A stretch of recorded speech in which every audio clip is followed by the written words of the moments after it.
3 of 8 of this year's Responsible Raw Materials Conference. We are now streaming live to YouTube, and I can see we've got lots of fabulous attendees beginning to come in and join us here on Zoom.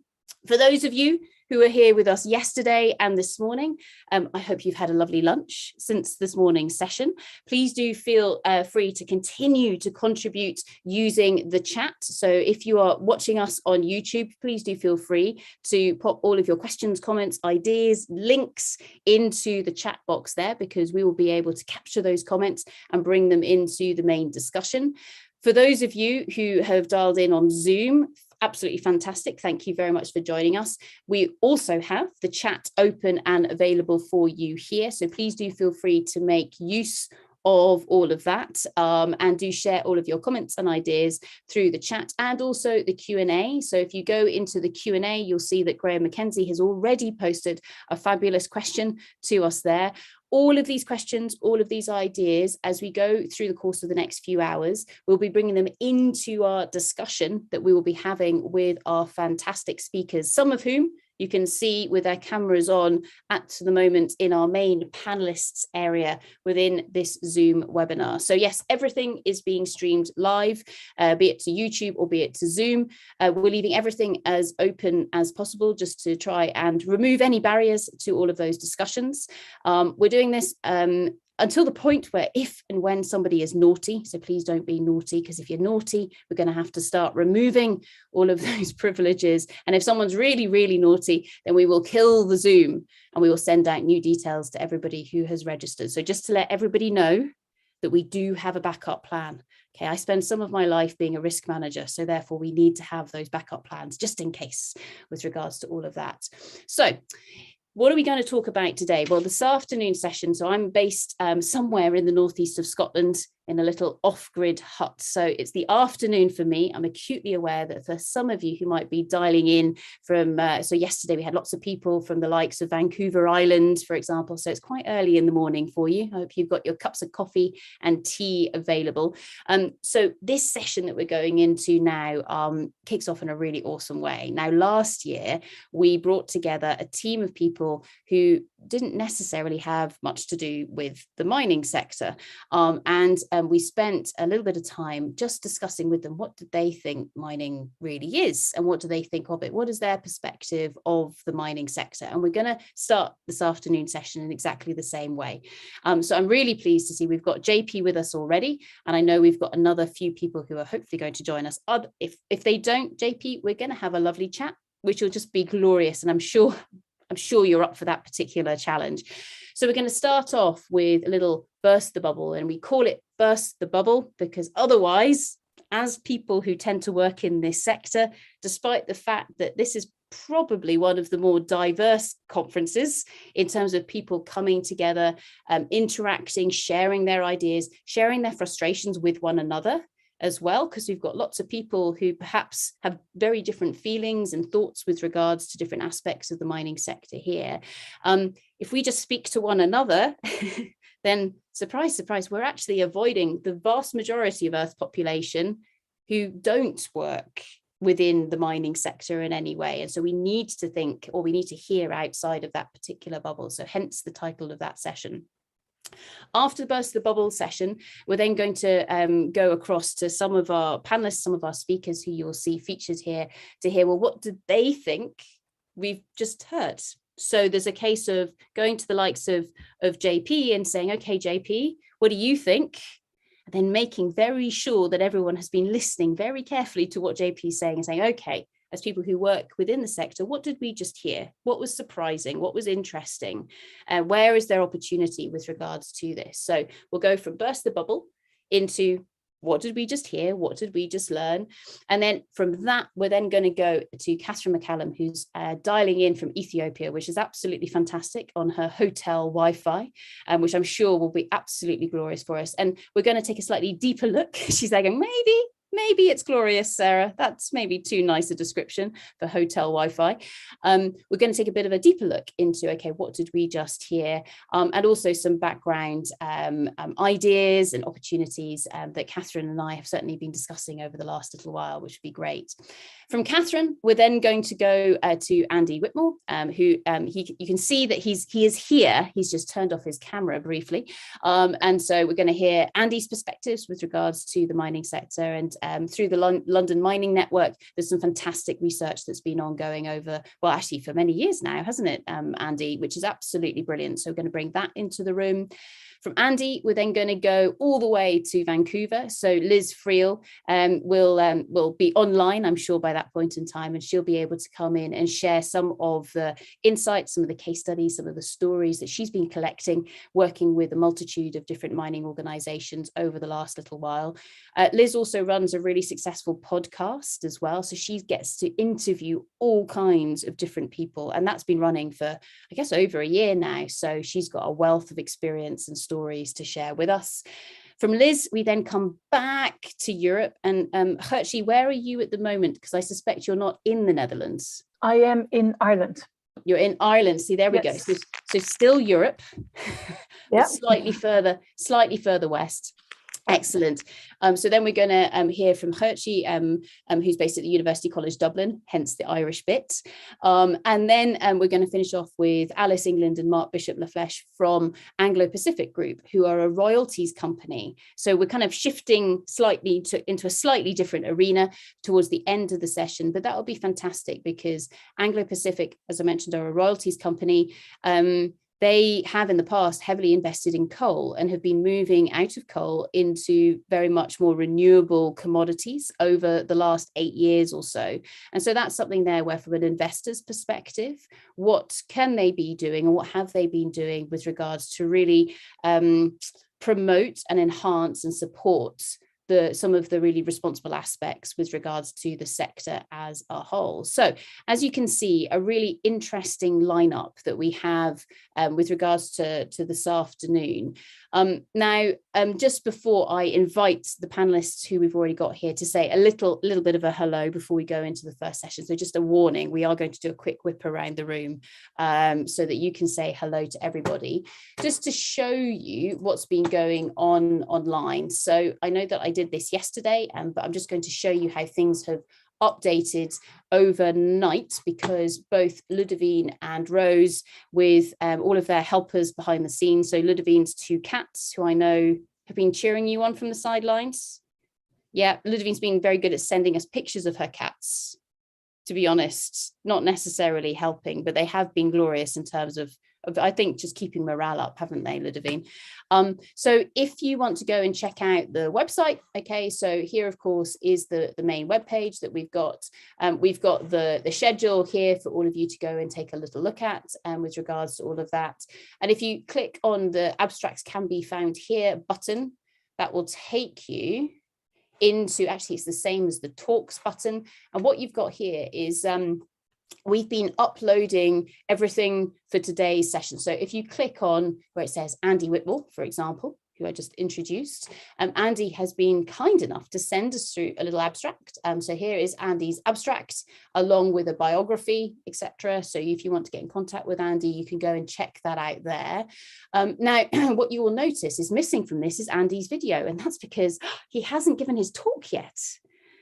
So we're not that good to be able to do some time travel. But if I just go back one little link, and what I can do is say, okay, so yesterday, one of the talks, so where are we? So we started off with Ludovine. So Ludovine gave the first formal talk of the session. So if I click on Ludovine's area, so here's Ludovine's abstracts. Okay, she's also uploaded, or we've also uploaded the PDF of what she talked about. And then here's her video as well. So what we've got here are lots and lots of little packets of glorious information. So what we've found in previous years is if people want to go and find out more about, say, artisanal and small scale mining, or cobalt, or the DRC, or whatever it might be, is you can go and hit search. and then you can type in what it is you're actually looking for, and then all of the relevant talks will pop up with regards to that. Also as well, we've got a variety of different categories that we've been creating. So if I click on geology, I mean, I'm a geologist, so there's going to be something in here, isn't there? Here you've got some of the talks that have got something to do with geology, and I'm glad to see there are lots of them here, because of course we need the rocks for mining. So if you want a bit of a curated area which you can tap into, then go and take a look at that. So here's Emma's talk, and so I'm just sort of picking up on the Irish theme there, Hershey. So you can see here, this is from this is from 2020, so a couple of years ago. So there's her presentation and her abstract, etc., that she gave to us back then, which is great. So this is forming a really, really interesting resource. And it helps us make sure that we're creating a legacy with regards to this conference, and it helps us ensure that we really can share our thoughts, our perspectives, and hopefully drive some really constructive discussion as we go into the future. So lots of interesting stuff coming together there. Another thing just to point out to everybody is in the learning material area, if you click on that, okay, you will see that there is lots of lovely content that's in here. And if I really like the teaching materials area, so if I click on that, what that will then take us to is a whole list of lovely little websites. So for example, if I click on the Geological Society one, let's find out what they've got in here. Here's a whole load of materials that you can make use of. And actually, I'm looking at this going, ooh, hang on a second, who ate the ammonite? I quite want to go and have a look at that there. And I'm looking at the lovely Ruth, because Ruth is the incoming president of the Geological Society. So there we go, Ruth, a little plug for the JOLSOC going on there. So lots of lovely information for you to be able to go and have a look at. And also just finally to mention, if you prefer to watch all of this on YouTube, here is the YouTube channel. And actually, if I click refresh, there we go. So you just click on this little area here, and that will take you to exactly what we're watching on Zoom at the moment. So if anybody prefers to move from Zoom into YouTube, then do feel free to do that. That is all very much appropriate. Rose, is there anything else we need to mention before I get our lovely participants to introduce themselves? No, I think they're all good. Fantastic, cool, excellent. I can see that James has now joined us as well, which is absolutely brilliant. Cool. So with regards to all of this, let's go around the room and just say hello to everybody. So what we'd like to do, and I'm going to start off with those people who are speaking slightly later on today, and then I'm going to finish off with our lovely Burst the Bubble participants, because we've now got Veronique as well, which is glorious. I'm loving the background that's going on there, Veronique. It's just beautiful. And then I'm going to finish off with our lovely Burst the Bubble participants so that you can introduce yourselves to everybody, and then we'll get started in on that discussion. So lovely Ruth, I've just mentioned the Geological Society. Do you want to say hello to everybody? And then I'll go to Hershey. Well, hello everybody. I'm Ruth Allington, and I've got the best job of all this afternoon, because I don't have to make any sort of presentation. All I need to do is listen and say what I've heard. So that's what I'm here for. Brilliant. Thank you very much, Ruth. Fantastic. Hershey, how about yourself? And then I'll go to Andy. Hello, so I'm Geertje Schuitma. I work in University College Dublin as an associate professor in the business school. I'm a psychologist by training, but I also work with the Irish Centre for Applied Research in Geosciences. Awesome. Thank you very much, Hershey. Really good to have you with us. Andy, how about yourself? And then we'll go to Kathryn. Hello, everyone. So my name's Andy Whitmore, and I'm co-chair of the London Mining Network and also facilitator of the Just Transition Working Group at London Mining Network, based just outside Hertfordshire, and looking forward to the discussion. Fantastic. It's almost as if your working group and the title of this conference were made for one another, Andy. Brilliant. Thank you very much. Kathryn, do you want to say hello to everybody? And then I'll go to Ludovine. Okay, hi everyone, I'm Catherine Mccallum. I'm a social scientist, social development practitioner, social performance person. I'm here as myself, I think, really today, but when I'm not myself, I'm director of Suzani, a not-for-profit sort of consultancy that supports the natural resources sector, and or being head of ESG for a small gold mining project that was spoken about this morning in one of the presentations, called Akobo. Fantastic. Thank you very much, Kathryn. Yes, you got lots of very positive plugs this morning, which was glorious. So brilliant. Ludovine, do you want to say hello to everybody? And then I'll go to Rose. Hi, everyone. My name is Ludovine Wouters. I'm a governance and strategy and policy advisor, mainly for mining companies and mining investors. I'm also joining the group at Responsible Raw Materials, and hopefully we're going to structure it into an amazing entity in the next few months. Fantastic. Thank you very much, Ludovine. And Rose, do you want to say hello?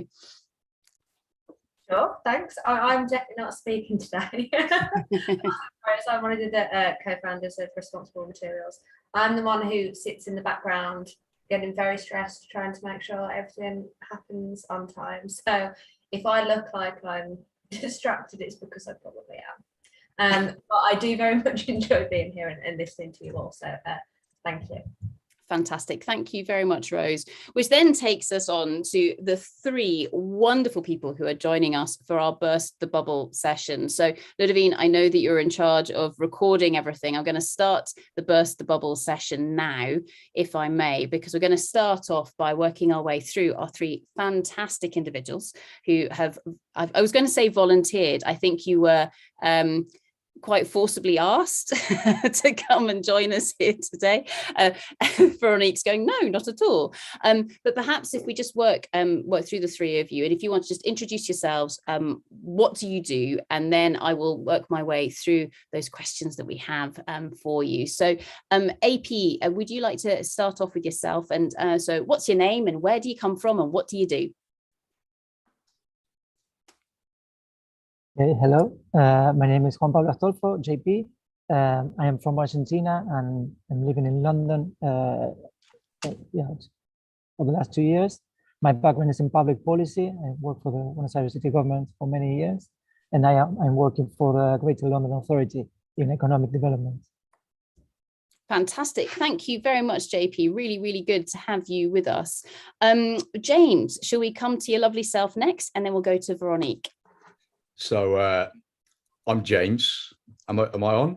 Yes, you are. Yeah. Okay, awesome. So hi guys, I'm James. I'm 19. I've been born and raised here in the UK.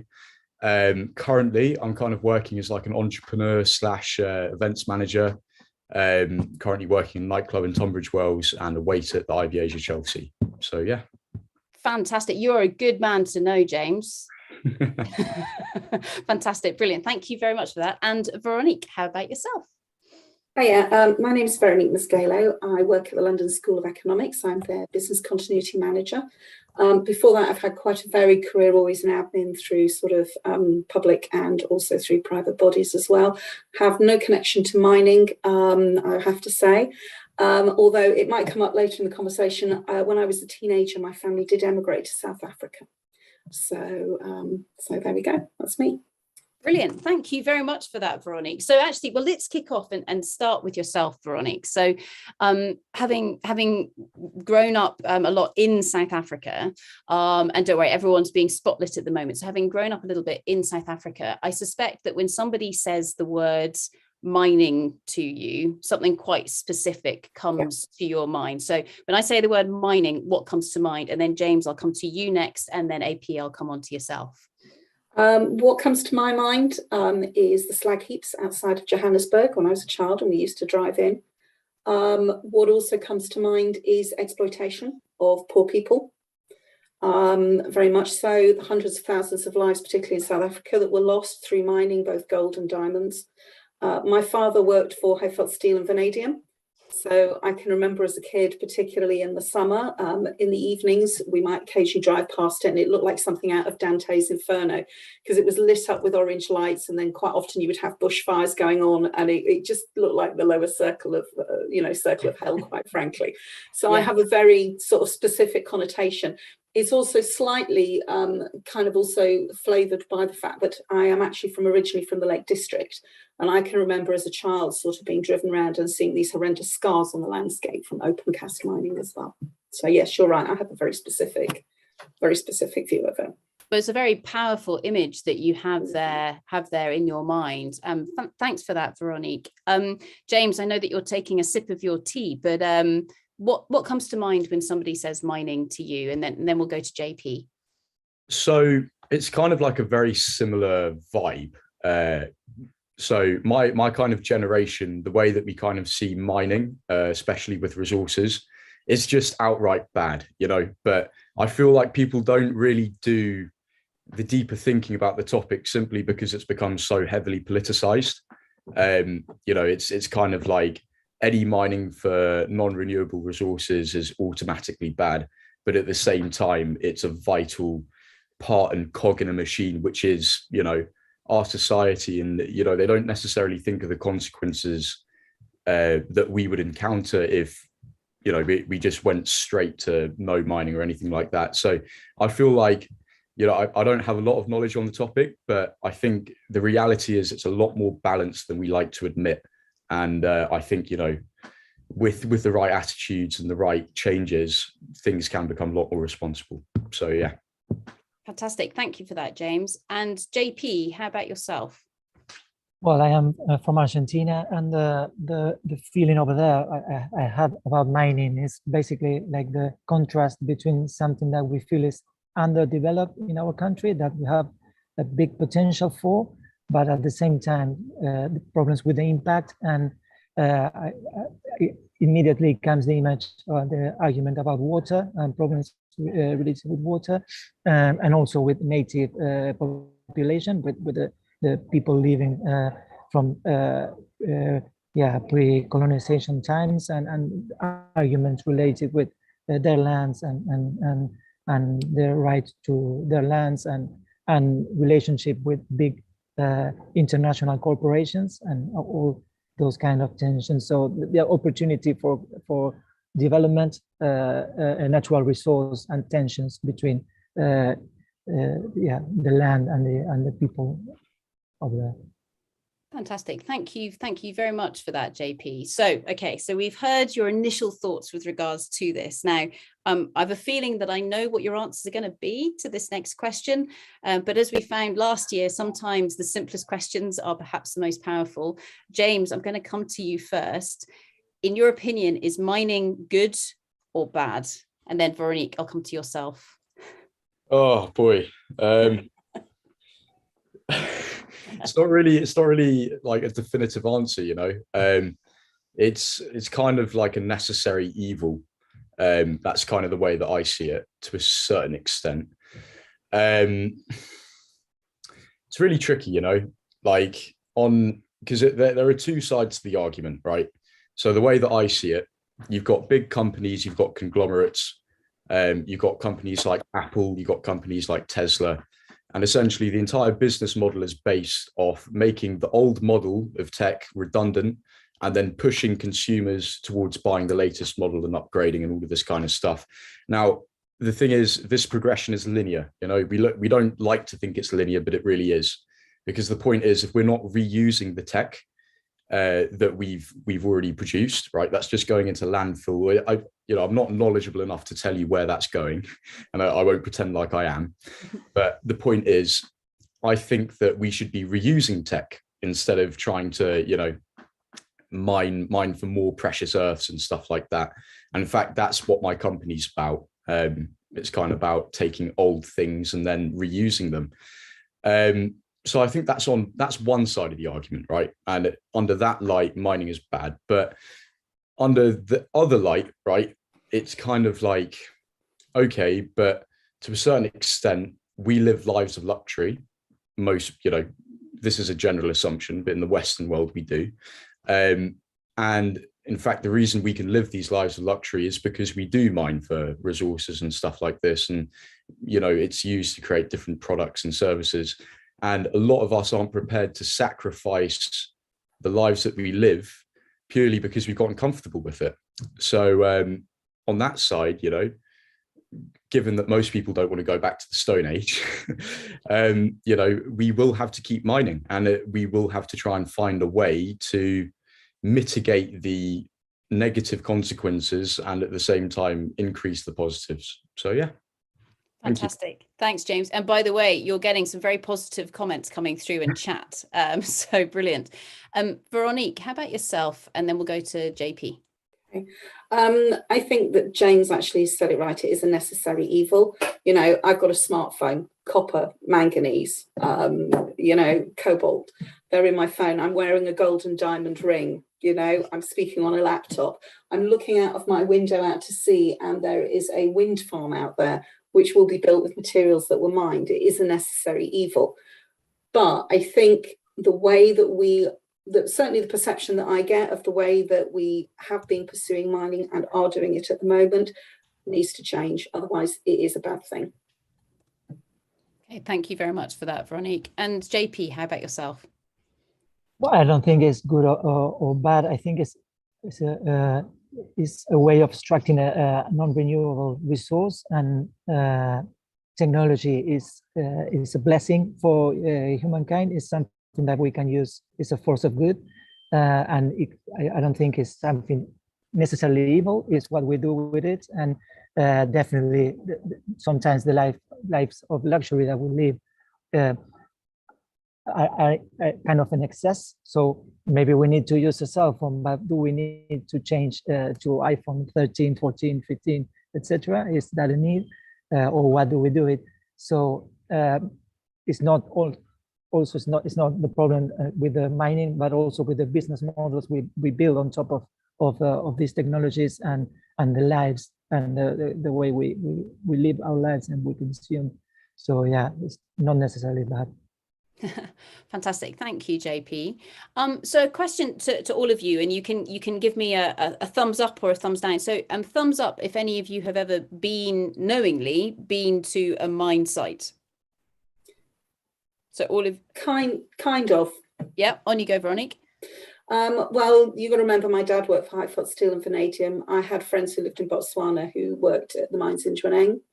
And obviously I've driven over slag heaps. So I've not actually been in a mine, but I have been in proximity to them. I know what they look like. Okay, great. And JP, what was the mine that you've been into, or mines? I've been to Potosi, which is in Bolivia. It's one of the biggest, you probably know, you're from the sector, one of the biggest silver mines. And I got into the hole, like 2 kilometers into the mountain, walking in the little holes with a little light, and stay where the miners in the colonization times stay for 2 months inside the mountain. They didn't let them out there because they were extracting silver. So yeah, a really shocking experience. So actually, so the first mine that I ever went into was Potosi. And it's this amazing mountain in Bolivia, as JP has just said, which is well, it's artisanal mining, really, isn't it? And you go in there and you're given, you know, your hard hat with your light on the front, and you get asked to take some coca leaves and some very, very, very high proof alcohol, basically as offerings, but then also the coca leaves to actually keep you going because you're at altitude, etc., and you are crawling through very small spaces. When you think of mining, JP, is that what comes to mind? So being there in Potosi, or is it do you have a different impression of the sector? I don't think I see like kind of exploitation from corporations, government powers to other groups of people. It's not like I see it in mining, like mining is the problem, but through the colonizations and in that time when the natives were pushed into the mountain to stay 2 months working, that's a human thing. It's like it's a power thing. It's not about mining or the technology, but of course the sector is what they used to do that, and now they do it something in the same line. But yeah, of course it's related to all that social and political structures. Brilliant, thank you, JP. And James, what was your mine like? So it definitely wasn't active mine, but I've been to a couple of quarries. So there's literally my grandpa owns a factory in Gunnislake, and there's a quarry right next to it, pretty much. And I remember just getting out the car, having a little walk around, and the only thing I know about the mine is that there was a leak. And in fact, all of the arsenic went straight into I can't remember. I think it was into the water supply. So yeah, it was a bit of a mess up. So yeah, that's kind of my only experience with it, really. But yeah. Okay. Brilliant. So all of these stories as well, they're quite, I mean, they're very powerful stories. And I think this takes us into my next question. I'm sure you've heard of the term NIMBY, so not in my backyard, or the next rung on from that, banana, which I love, which is build absolutely nothing anywhere near anything. So that is something where, and I know that whilst we've got experience from all around the world, the three of you anyway are all in London right this second. So from a European perspective, that NIMBY is certainly very much entrenched. Veronique, I don't know if from your perspective, and I know you spent a lot of time in Spain as well, is there anything that a mining company could do to actually make you think, well, actually, I'd be quite happy to have a mine in my back garden or somewhere close to me? Or would it be a case of absolutely not, I don't want it anywhere near me? I think it depends on the practices of the mine itself. The issues I have are with exploitation, not only of resources, and obviously sustainability. We are approaching a point with our planet where we will not be able to go backward. And I think there's a big role for mining in that. I see a lot of, obviously I read the press and things like that. And what comes over overwhelmingly is that wealthy corporations go into poor countries and exploit their materials. So you have a situation, for instance, was it a few years ago in Peru, where the government, because the economy was growing by 6%, actually outlawed protests by the local community who were poor and were concerned about the land that they would subsist on. And then you sort of start to get into the realm of private armies and things like that in very poor communities. So those would be some of the things I would be concerned about. And the scarring on the landscape, because I've seen it. I've seen open cast mining. I've seen what happens sort of like in South Africa. And so that I would not, I'll be honest with you, that I would not want on my doorstep, quite frankly. If there was a sustainable way to do it, and if the company was responsible and actually invested in its local community and did the right thing, then you know what, there might be a case where I could be persuaded. Fantastic. Thanks, Veronique. James, how about yourself? To be quite honest, I mean, since I live in London and there are like ice walls coming up left, right and centre, and I'll just be completely honest with you, I wouldn't really care or even notice if there was a mine right next to me, just as long as like I wasn't directly affected in terms of like my water supply getting intoxicated, or just any not intoxicated, polluted, sorry. But yeah, as long as I didn't suffer any direct consequences from that, and as long as, say, if I lived in the countryside though, then I'd have something to say about it, because again, I do like to go out and about. I do like to go on my walks, and if they completely wreck the landscape, I wouldn't be too happy. But yeah, I think as a Londoner, I don't think most millennials would even notice, to be quite frank.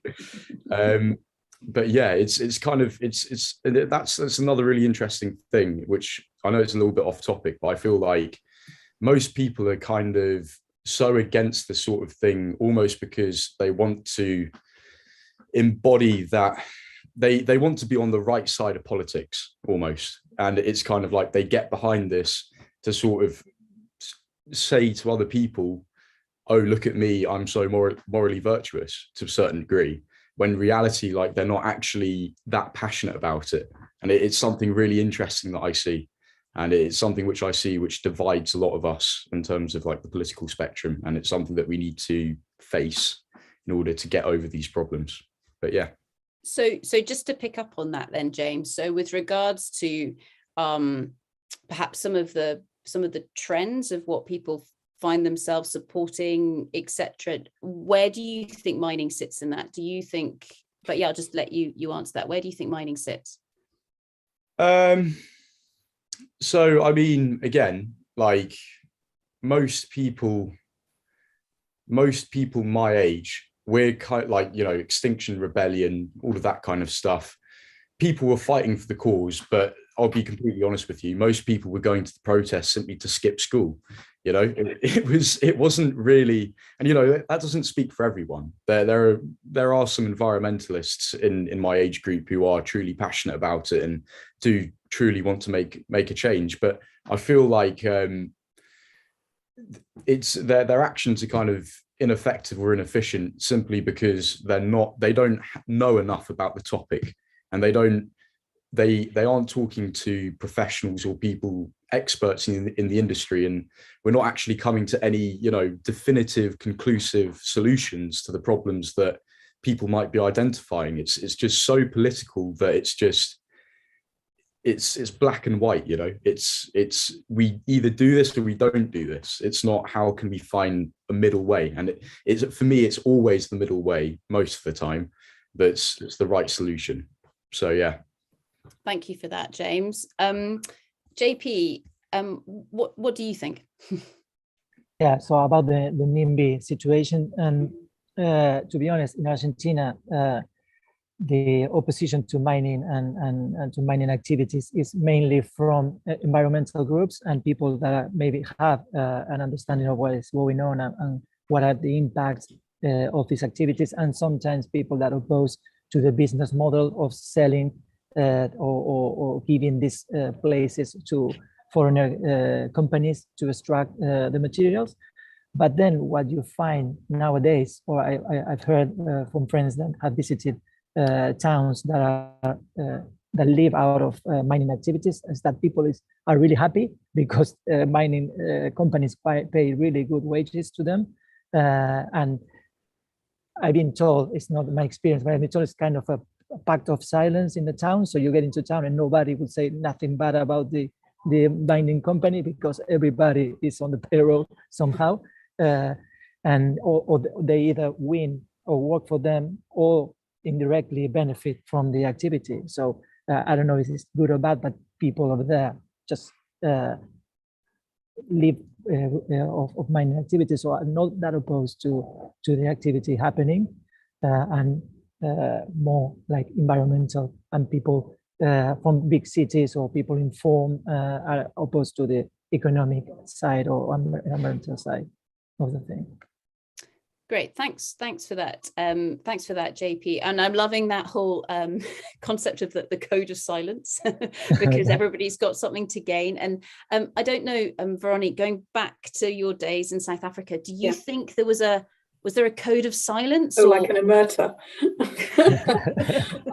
I think it's actually a really interesting point that you've raised. When I was a kid, I lived in Witbank. So obviously you had high positive inflation, which I've already referred to, but you also had round carbide, and at night I would fall asleep to the sound of the trains sort of chugging along the tracks with their sort of like, you know, carts full of rubble and what have you. And I think that in South Africa, it was a very different demographic. You've got to remember, these were the years of apartheid. This was the 80s. And so what would happen is you had a very wealthy white population who, didn't really talk about mining at all.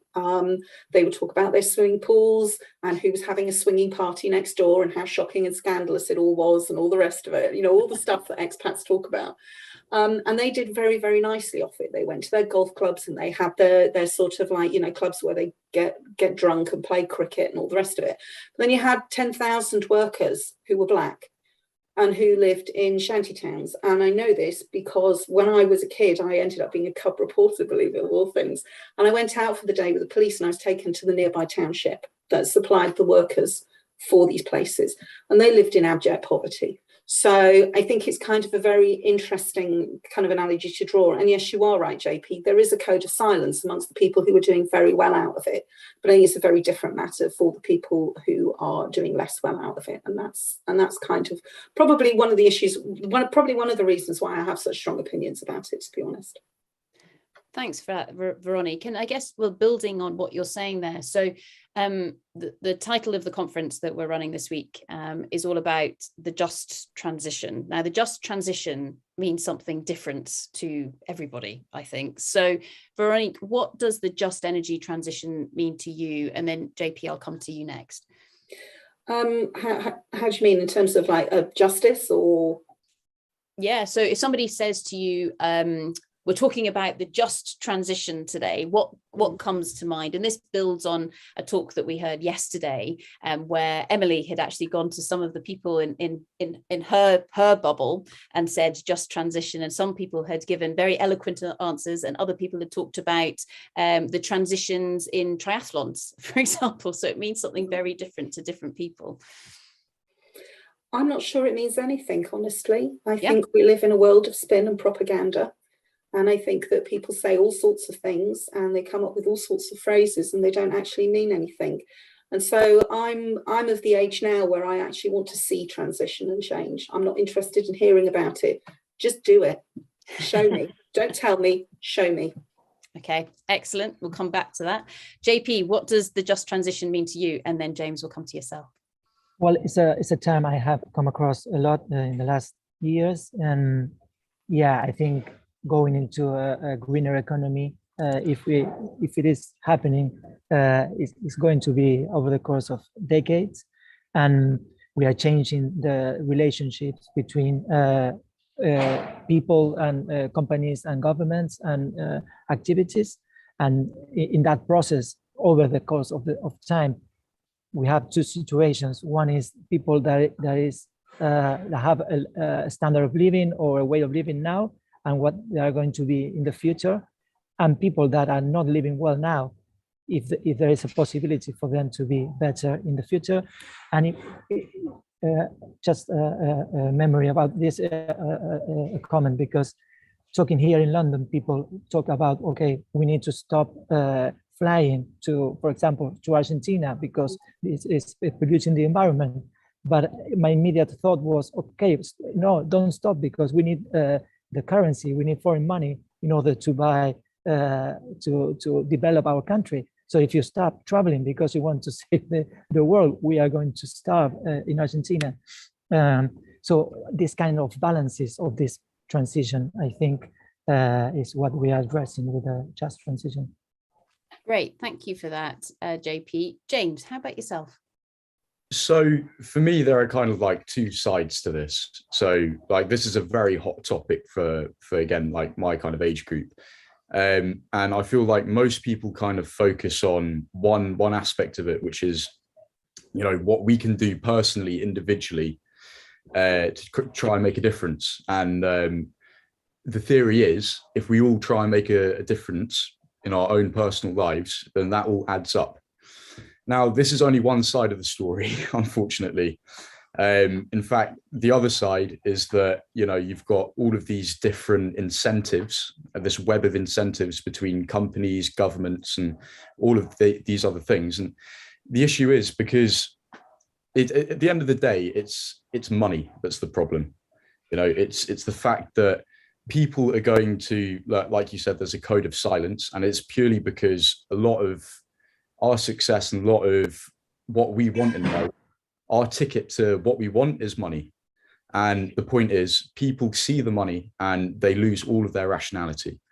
And the thing is, like, it gives them the excuse to present to themselves to, you know, mine irresponsibly, to, you know, make a deal with a company in order, you know where I'm getting at with this. And I think that's the first and most important problem. I think until governments and governing bodies start changing that web of incentives to start benefiting, you know, us and the longevity of our planet, our species, nothing's really going to change. I think, you know, until there are proper hard incentives for companies to become, you know, carbon neutral, for example, or start reusing old tech or stuff like that, they're going to keep on chasing the money. They're going to keep on chasing the profit. And that's the first biggest problem. Now, after that, I think the responsibility then falls on us as individuals, because realistically, you know, we live lives of excessive consumerism, and it's, you know, you can't argue that that's good for the planet. But at the same time, it's just about thinking smart. It's about thinking, how can we reduce emission? And it's not an easy topic. It requires a lot of thought from a lot of experts in a lot of different categories. but we need to pull together, and we need to pull together pretty quickly, actually. So yeah, I mean, that's kind of my perspective on it. Great, thanks for that, James. So JP, maybe coming back to yourself, given your interpretation of what you feel the just transition is, where do you think mining comes into that? What kind of role does mining have to play? Oh, well, it's one like a really important sector in energy, and of course in emissions and etc. So yeah, adapting mining, and I think probably putting a cap on production and transforming and identifying what is necessary and how to yeah, I don't know if I want to retribute, so maintain the power relationships that we have now in the next greener economy, because I don't feel they are fair somehow. So yeah, probably it's like a sector that needs to be like controlled in somehow and reduced and transformed into different activities. And I think a lot of companies are starting to do that, and somehow start to work with stakeholders and communities and yeah, like melt down all the benefits from the activity into the wider network. Yeah. Brilliant. Thank you for that, JP. James, what do you think? And then I'll go to the just do it lady, to Veronique. It's a really tricky question again. And I don't know enough about the mining industry to give like any advice on this topic, I'll be completely honest. But again, I think it just comes back to mining responsibly, you know, not polluting the environment, taking only what's necessary, not like, for example, say you hit like a giant, you know, I don't know what it's called, it's a cluster of diamonds. Like, you only take what you need. You don't take, you know, everything that you find, or you don't seek the profit again. And again, it comes back to what Veronique was saying. You don't exploit the local communities, and you don't create profit or benefit for a different population at another population's expense. So yeah. Great, thanks, James. Veronique, how about yourself? I think James and JP have made some interesting points. Firstly, about capping, because my understanding is that this is a small planet, and therefore these are finite resources. They will run out. We need alternatives. And I think mining companies have a lot of heft, and I think that they can significantly alter a country's GDP. And that means that they have a lot of influence, and how they use that influence, whether they use it for their own profit, as James was saying, or whether they actually use it to improve the place that they are in, is a big question for them. And it's a moral and ethical one, because it's not about making profit. And James is absolutely right when he says that our economic models are set up in such a way that we cannot really abandon the way that we are living without really quite a cataclysmic change. You know, I'm just as bad as everyone else. I'm talking to you on a laptop, so I can work from home. I've got a mobile phone. I've got a telly. You know, I've got all these things. So to a certain extent, me sitting here making no friends whatsoever is kind of rather hypocritical, because we all want cheap goods. As James said, we are consumed by consumerism. So I think there are political things that have to happen. I think there are economic things that have to happen. And then I think there are things that mining companies can do because of the amount of power and influence that they have, that they can actually bring it to bear. Whether they want to, or whether they will continue to chase the incentives and the profits, I think is another question. And I think if you went out and did a vox pop on the street, I think most people would tell you that they see mining companies as in it for the profit, and they don't give monkeys where it comes from. And that may be true, or it may not be, but that I think is probably quite a common perception. And this is why I have an issue with people using phrases and slogans and propaganda. It means nothing until you actually do it.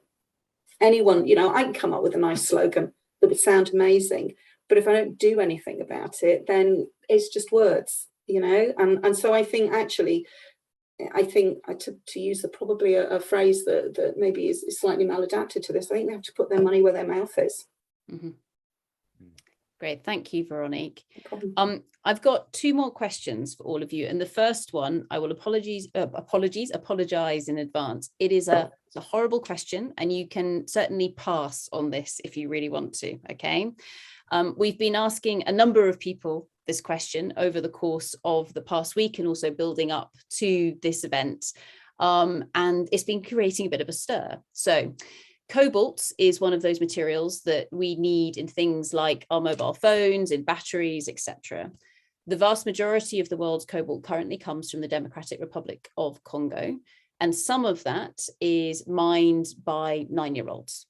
Okay, so if you had the choice, now you have to buy cobalt. Okay, so these are the rules of this game. Okay, you have to buy cobalt, and you can only buy this cobalt from one of 2 sources, either a 9-year-old or deep sea mining. Which do you go for? So you have to buy the cobalt, and you can only buy it from a 9-year-old or deep sea mining. Now, I told you this was a horrible question, and I'm going to go with James first, because James is looking at me like, I'm going to wriggle here. On you go, James. What do you think? What are the ramifications of deep sea mining first? So go with your knowledge of deep sea mining at the moment, if anything. Absolutely zero, I'm afraid. Okay. I mean, it's a tricky one. It's a really tricky one. I'm going to assume, by the nature of the question, that deep sea mining is detrimental to the environment. And I mean, I'd propose the argument. I mean, I used to be a A-level philosophy student, and it's kind of like, you know, the same question could be posed about going to Topshop. Like, most of your shirts are probably made by a 9-year-old, you know, somewhere in Eastern Asia. You're just not aware of it. Or in fact, you probably are aware because you've seen that on the news somewhere. But in fact, because you're, you know, just trapped in these cycles of consumerism, you've kind of pushed it right to the back of your head, and you're not really thinking about it. So, I mean, it just comes back to the question, like, what's the greater good? And you know, if you were to take a philosophical approach and say you are what's the word? There's a specific word for it. Okay, I'm going to move on because I know that we're on a time limit, but that's going to really bug me. That's good. Okay, I'll come back. But essentially, it comes back to what's the greater good, and say, if it means that you can prolong the longevity of our environment and won't corrupt the environment, then yes, I'd probably go for the 9-year-old, just purely because, like, if, like, you know, it's not as linear, because if you destroy the entire globe, right, and I know it's probably very controversial, then there will be no more 9-year-olds.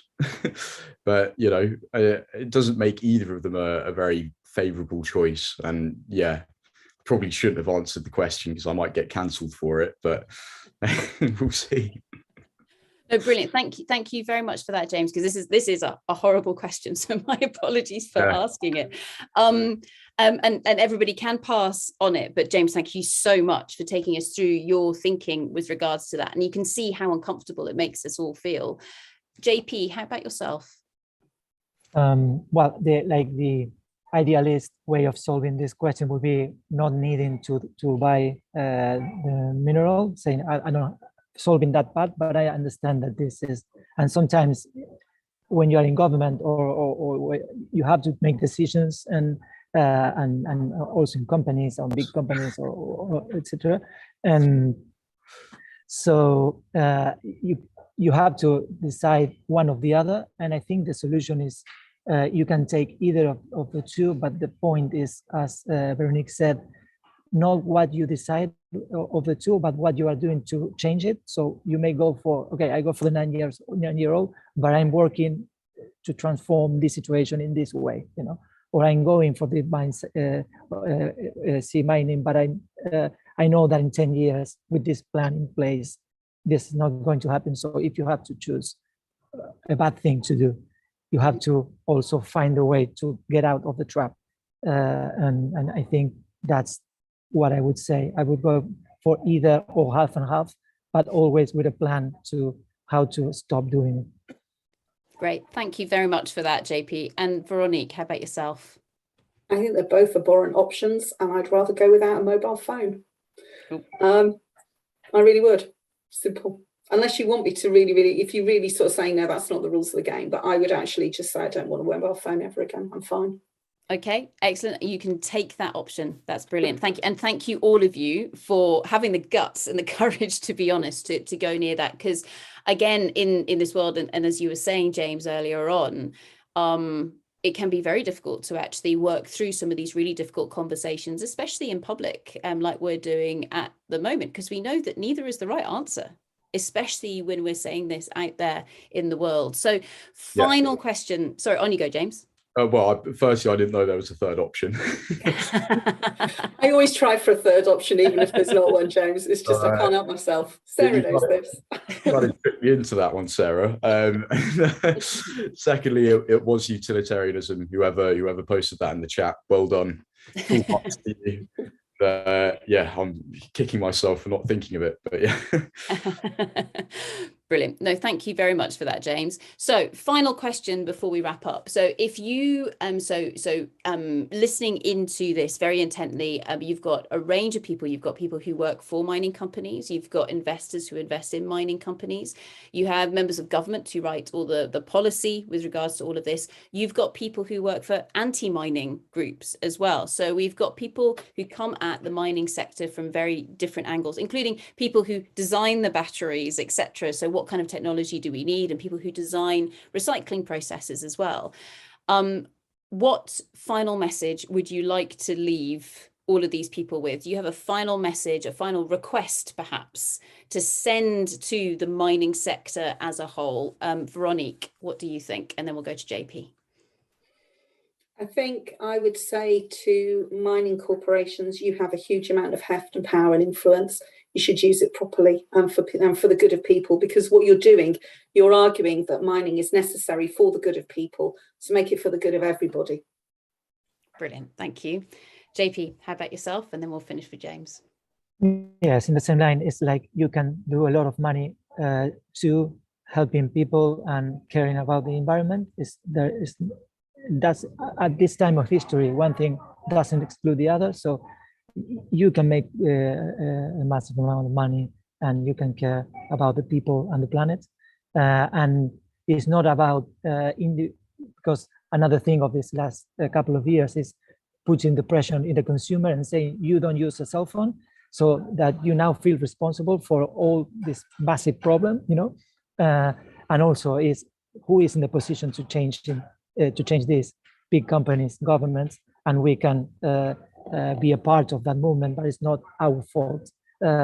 So yeah, use your power and your influence and change this. Brilliant. Thank you very much, JP. And James. I think where I kind of want to leave the discussion is you kind of need to understand human psychology to kind of tackle this problem. Like, I think there's a common theme popping up here, and that's kind of like, it's the code of silence. It's, it's the fact that we're all kind of aware of what's looming in the future, but have you ever watched the film Don't Look Up? Like, this tackles the topic perfectly, right? It's kind of like we'd rather live in blissful ignorance than just, shut up and face reality. And I think this question should lie on the shoulders of the people who kind of have the most power in terms of making decisions. Like, if you are one of those people and you do have the choice, right, and you're being irresponsible purely for making money, you need to like sit down and take a long look in the mirror. Like, you really need to understand yourself and break down your own psychology, because you are destroying the future for all of our future generations. We've lived for thousands of years, and you're destroying something which is so precious, really. So, I mean, there's a good book about this kind of stuff as well. It's called The Trick. Again, breaks down the psychology of money. And I think if everyone understood the psychology of money, then I think we'd all be better faced and better equipped to tackle this problem. But yeah, I think that's kind of where I want to leave it. Brilliant. So thank you so much, James. So James, JP, Veronique, thank you so much for joining us here for this session just now. I think what you have shared with us is incredibly precious. Thank you so much for being so honest and courageous, to be honest, in terms of sharing your perspectives with us here today. On behalf of everybody, a massive round of applause. Thank you very much. You can hear everybody clapping behind their muted microphones. Fantastic, great.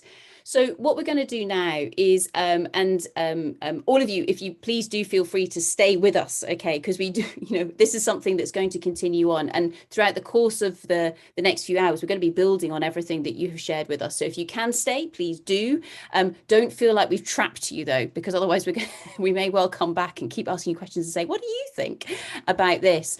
But first, I'd just like to go to Ruth. So Ruth, I know that you introduced yourself at the beginning, perhaps if you want to reintroduce yourself and then say, as somebody who has huge experience working within the mining, the materials, the quarrying sectors, what do you think we have just learned, or what have we just heard? So Ruth, what do you think?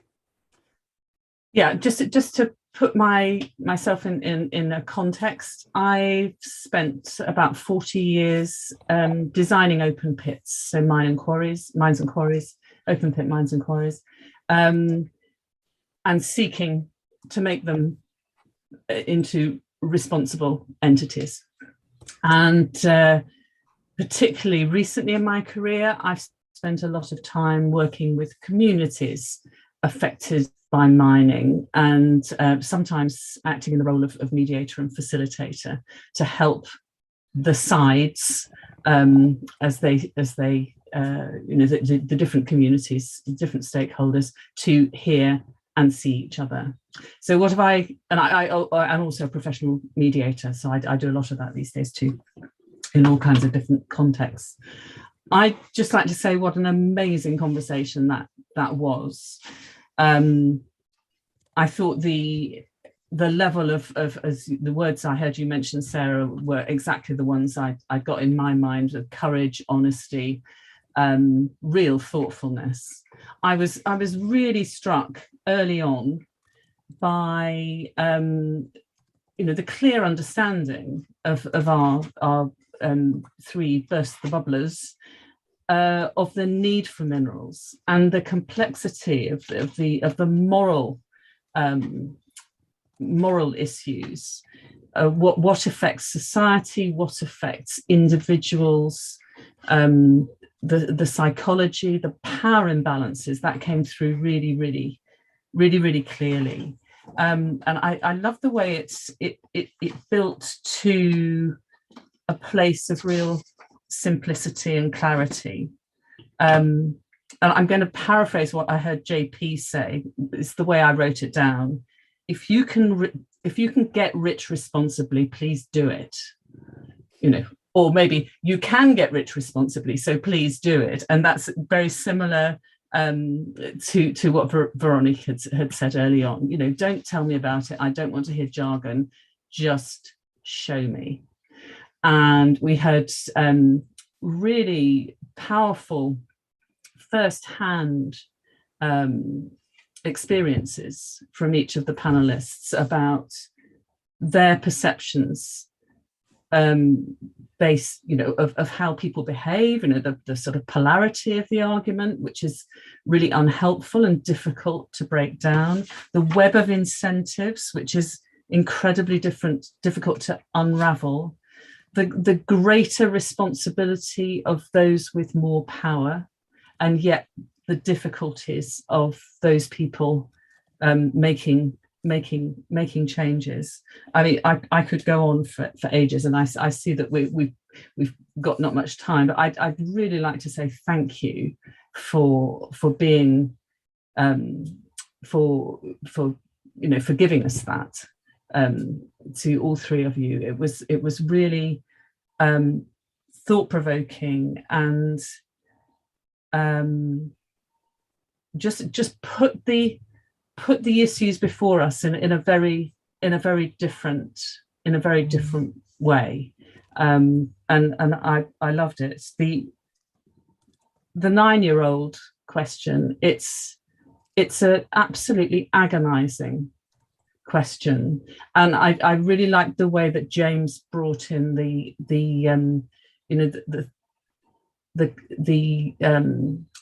conflict that we all have in ourselves about where we buy our consumer goods. Do we buy something from Topshop or Primark because it's cheap, and just maybe ignore the working conditions of those who have produced it? And then there's, of course, imbalances in our own society, which were also picked up, particularly in the recollections that Veronique shared with us about living in South Africa during apartheid. But those imbalances, although they're not enshrined in law in the way that apartheid was, are present everywhere. There's some of us, and I include myself in that, I'm a white, middle-aged, well, probably a little bit older than middle-aged in truth, woman living in a developed country. I can make choices. I have some disposable income. So many poor people can't make choices. And there's something I would like our three to hear, not on behalf of the mining community, but that we really do, my sense is that the community that I'm part of really does care about doing this right, but that it's really, really hard. And I think it sounds trite to say it's really, really hard. Intentions are there, but also so is abuse of power, so is dysfunction in political systems and economic systems, and there's a great deal of inertia in the system too. But I love the notion that if those in power can take more responsibility, disproportionate responsibility, then it will be more possible for those of us not in powerful positions to step up and make personal choices that make a difference. So yeah, that's what I heard. I heard some really extraordinary stuff, and I've written quite a lot of notes in my little notebook with my fountain pen, which is my technology I've had for a very long time, and I'm not about to give it up. Brilliant. Thank you very, very much for that, Ruth. What I propose we do is we actually move straight into the session with Kathryn, because I know that Kathryn's got some reflections that she would like to make. Just before I move on, Veronique, James, JP, any final words that you'd like to share before I move on to this next session? Or are you all good? Well, I personally feel I've said enough anyway, so. Absolutely brilliant. JP, all good? Yeah, fantastic. Excellent. And again, just a massive thank you to all of you. And thank you very much for those reflections. Ruth, round of applause. Great. So our next speaker that we have is the fantastic Dr. Kathryn Mccallum, who is dialing into us from Ethiopia. Just a few days ago, Kathryn was actually up here with me in the northeast of Scotland, where it's now really horrible outside. It was beautiful sunshine when we started the session, and now the rain is well and truly coming down. So Kathryn, if my internet goes a bit wobbly, Rose will hop in and keep everything going. But Kathryn, do you want to introduce yourself again, just so that everybody has an idea of who you are? And then perhaps we'll move into some reflections of what we just heard. Okay. Yeah, I'm Catherine Mccallum. I'm a director of Sazani Associates, which is a not-for-profit technical support provider, I suppose, consultancy, NGO, that does a lot of work with the natural resources sector, from things to do with tourism, forestry, through to mining and hydropower. And I also, other half of my life at the moment is working as head of ESG for a small gold mining project in Ethiopia, which is why I'm ensconced in this hotel this afternoon, because I just arrived this morning. So yeah, so that's me. So I actually come from a world that was driven by notions of social justice and environmental justice. And at the event we were at the other week, Sarah, the JOLSOC event, I was a little bit blown away, because in that I heard the term social justice used for the first time that I've ever heard it used in the context of mining and minerals and development. And I thought, gosh, at last, people are starting to realize this cannot just be about profit. Lean operations cannot just be about money. It cannot just be what is the dirtiest, fastest, cheapest way to get this stuff out the ground and sod everything else and everyone else, which is really, I think, what is the summary of what people think about mining, you know, from the three speakers through to a lot of people out there. And I don't think the mining sector has done itself any favors over the years. And I know when I say to people that I work with a gold mining project, the look on their faces at the moment, it's quite interesting. It's like, oh my God, how could you? You turncoat, what are you doing? And I think it's really, really interesting, because there is that global perception. There is a general perception of the evil and the badness of mining. And I think it presents a challenge for the mineral and mining sector, but also the anti-mining lobby to think about how can the narrative be deconstructed? How can we unlearn what we've learned? How can we develop a critical perspective and make decisions that are informed from a range of different perspectives? And I think at the moment you've got a mining sector that is still very much living in its own paradigm and sees NGOs as things to be hated, which is the other interesting thing. When I started working in the mining sector, I said I came from the NGO sector, and people went, oh my God, can we even speak to you? You've done stuff with NGOs. And I had to then try and justify what an NGO was, to now, you know, the other side. So I think there's a lot of mistrust, a lot of misinformation, a lot of disinformation. And I think there is a huge need and huge opportunity for really just trying to, deconstruct both of those narratives and look at how we can use critical thinking, how we can use things like global learning to really enable a different understanding of where we are and what is needed. So I think a lot of people talk about mining and think about gold mining and has no purpose, has no value. And it perhaps doesn't for the green economy. But if I look at a country like Ethiopia that has coffee as its only source of foreign income, mining presents, or gold mining in particular, presents its only other viable source of foreign income. And without a source of foreign income, it cannot engage effectively on the world stage. So, and that then comes down to big discussions about neoliberalism, which are not for this forum. But you know, but I think there is a purpose, there's a requirement for both the critical raw materials in terms of this green economy and how they're sourced, but there is also a need for minerals that generate foreign income for economies to be able to depend upon. I think COVID has just shown how the value of gold is just, you know, it's exponential, the curve in its value at the moment. And that's because, you know, people want to have something that is secure than cash when there's all this debt in the world. So Kathryn, this might seem like quite a strange question, do you think that you have to be quite brave to work in the mining sector right now? I think higher education is really struggling at the moment in terms of geology graduates and geophysical graduates and postgrads.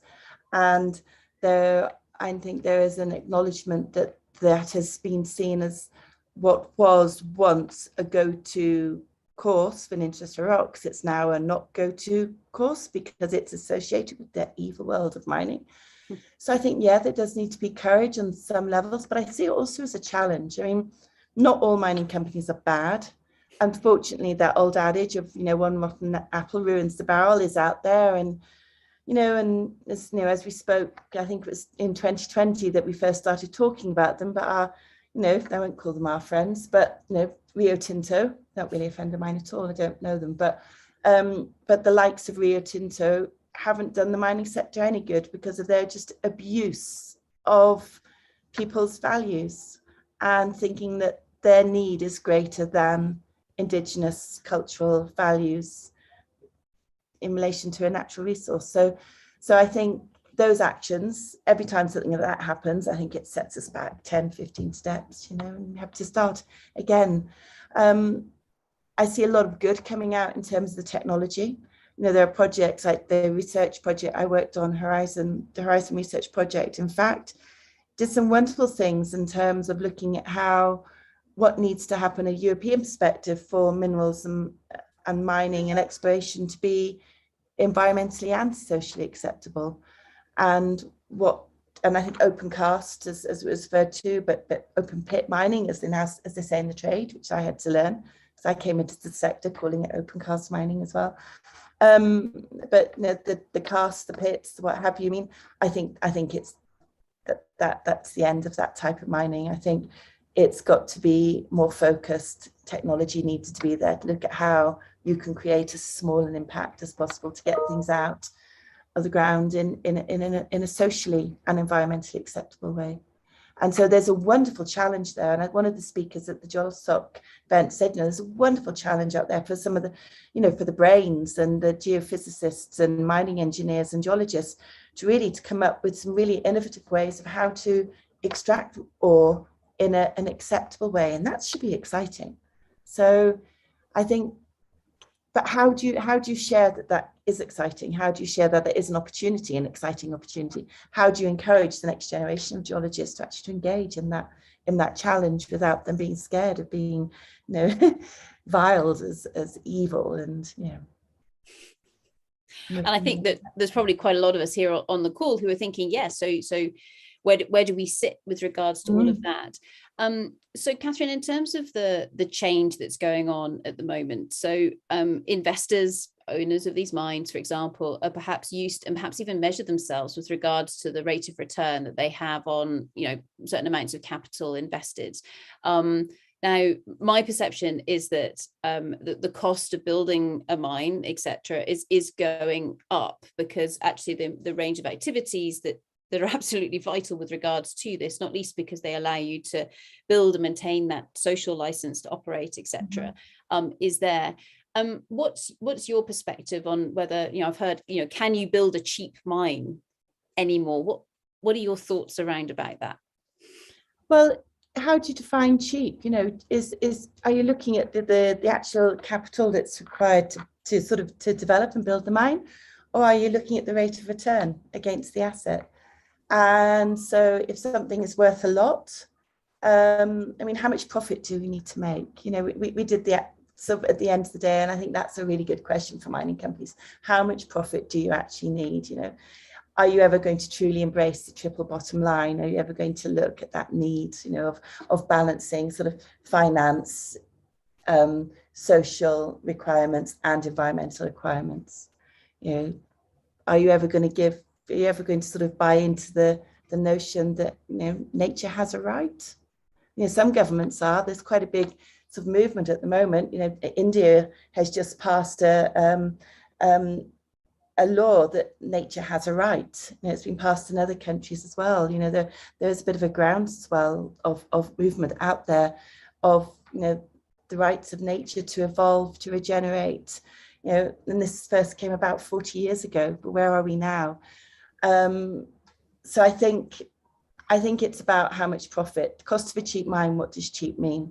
Do people matter? Should people matter? Of course they matter. Do we have to endorse child labour and abuse of young people in the worst forms of labour to get a mineral that we want? Do we need to destroy an environment that we know very little about to get something that we think we want? Or are there other ways? And there are other ways. There are always other ways. And it's a case, what is acceptable, but what level of human impact on the environment is acceptable, and what level of impact on people is acceptable. So talking about other ways, and Veronique went there earlier on when I posed this question. Now, Kathryn, we discussed this question about 10 days ago with regards to, okay, so if you have to choose, do you choose the 9-year-old or deep sea mining? And perhaps so what's your answer with regards to this question? Obviously, absolutely caveated with the fact that we shouldn't have to choose either. We should be able to do something better with regards to that. But just for the sake of exploring this discussion, what comes to mind for you, deep sea mining or the 9-year-old? Okay, first of all, there is that notion out there, do no harm, isn't there? So in terms of deep sea mining, we don't know what harm we are doing. So why do it? We do not know. We do not know, as was said earlier, I think it was James that said, we could be destroying the world, so there are no more 9-year-olds to mine. So yeah, we do not know. We do not know enough about the deep sea bed to be able to even do exploration. So I cannot imagine a way in which deep sea mining can ever be acceptable. And I just can't imagine a way. There are just so many unknowns. A 9-year-old, what mining company in their own right, what technology company in its right mind is endorsing child labour, is endorsing some militia-owned and militia-run mines. You had the fair trade person on this morning, the Cobalt Fair Trade, and there is another way, obviously, otherwise, she wouldn't have been speaking, and I listened to what she said, and there is another way. There are things, a lot of the technology companies are engaging in ESG due diligence of the supply chain, but is it a tick box due diligence, or are they actually really interested? Are they just like covering themselves so that they can say we've done this, so they can sell and don't really want to know the answers? And if they don't want to know the answers, why don't they want to know the answers? And it's back to that profit and greed notion again, isn't it? So I think there shouldn't ever be a need for a 9-year-old to be working in a mining context. Child labour, worst forms of child labour are abhorrent, and they continue to be. But there are ways to manage that, and there are ways to address that. Deep sea mining is just, for me, it's just a no. It's an absolute no. As I say, what is acceptable in terms of the level of human impact on the environment? What is unacceptable? And I think deep sea mining is unacceptable. Great, thank you for that, Kathryn. And I think listening to one another work through this conundrum in our heads, and I think it's fascinating saying, okay, what can we control, what can't we control, so we can then perhaps lean into the 9-year-old context or situation or story and say, well, actually we understand how to maybe make sure that doesn't happen or improve that situation, etc. Yeah. Is that correct? Yeah, I just think there is a notion that, there's an understanding, there is something you can do. If it's about people, people are people, people are, we're thinking beings, and what we do, how we do things can be informed by what we know. And I think it's, and in terms of what is acceptable and what is unacceptable can be determined, and people's opinions and values can be incorporated in that decision making. So I think we need to embrace the power in questions and in questioning, and I think that is really, really important. And I think also there is a need for the sector and for the general population and the consumers to be comfortable and to use the power of questions and questioning, so that not everything has to be comfortable, I guess. Not everything has to be comfortable. Not everything is known. Not everything is knowable, really, is it? But what is the unknowable? Deep sea mining. What is known is the 9-year-old, but we can do something about that. We can look at ways of developing, whether it be looking at and understanding. And I think context was said earlier as well, and I've been saying it for a few years. It's all about the context. If you don't know the context, you can't even start to understand how and what decisions sort of should be made. Great, thank you very much. Brilliant, thank you, Kathryn. So just to finish on this before we move into our next fantastic speaker, to Andy. Veronique was talking about how, you know, who cares what banner we put across all of this? We just need to get on and do it. So take the action, you know, show the impact. Do you have any final words or messages for us, really, with regards to just all of us just getting on and doing this rather than sitting here and talking about it? Yeah, I think we need to deconstruct the narrative. I really think we do, and from both sides. I really think, I think the mining sector needs to wake up and realise that, you know, their role needs to be as, especially if they're working in the global south, their role as a developing mine or an operating mine needs to be as a development partner to the area. And so they are expanding people's ability to choose and be what they value, not as an exploiter of the minerals and of the people in the area. And I think they need to really embrace that and realise that they're not, you mentioned colonialism this morning as well, I heard, and you know, a lot of mining companies have a very colonial approach to what they do. And there almost needs to be what I would refer to as, instead of them being the neo-colonialists, which is a space that they have inhabited for a very long time, the mining sector needs to become post-colonialists, and they need to change how they listen, change how they learn. They need to learn to unlearn and learn to listen and learn to change. And the consumers need to have an understanding of where everything comes from, so they need that global perspective as well. So I think there is some really good, solid, critical thinking of global perspectives needed from both sides, so that decisions that are made are informed. And yeah, fantastic. And we have a way forward. So brilliant. Thank you so much for that, Kathryn. And actually, that whole change how we listen, change how we learn to unlearn. I think that really resonates so hard, and then also learn to change, because change is so difficult, and all of us changing as well. Yeah, absolutely. Brilliant. So Kathryn, on behalf of everybody here, thank you so much for dialing in from that hotel room in Ethiopia. Absolutely brilliant. Stay safe, have fun out there in actually with some of the rocks as well. Brilliant. Thank you so much, Kathryn. Round of applause. Brilliant. Fantastic. Thank you. Great. So that then takes us on to our next speaker. So the fantastic Andy Whitmore. And I know, Andy, you've got a presentation to share. So if you want to start clicking those buttons now. And I've been getting various comments from Andy behind the scenes saying, I really want to answer the cobalt question, Sarah. So Andy, it's up to you if you want to answer that question first, or if you want to give your presentation first, and then I can ask it to you afterwards. Totally up to you. Everybody, if you want to please put your hands together for the fantastic Andy Whitmore. Off we go. Excellent. Thank you very much, Sarah. I hope you can see the screen.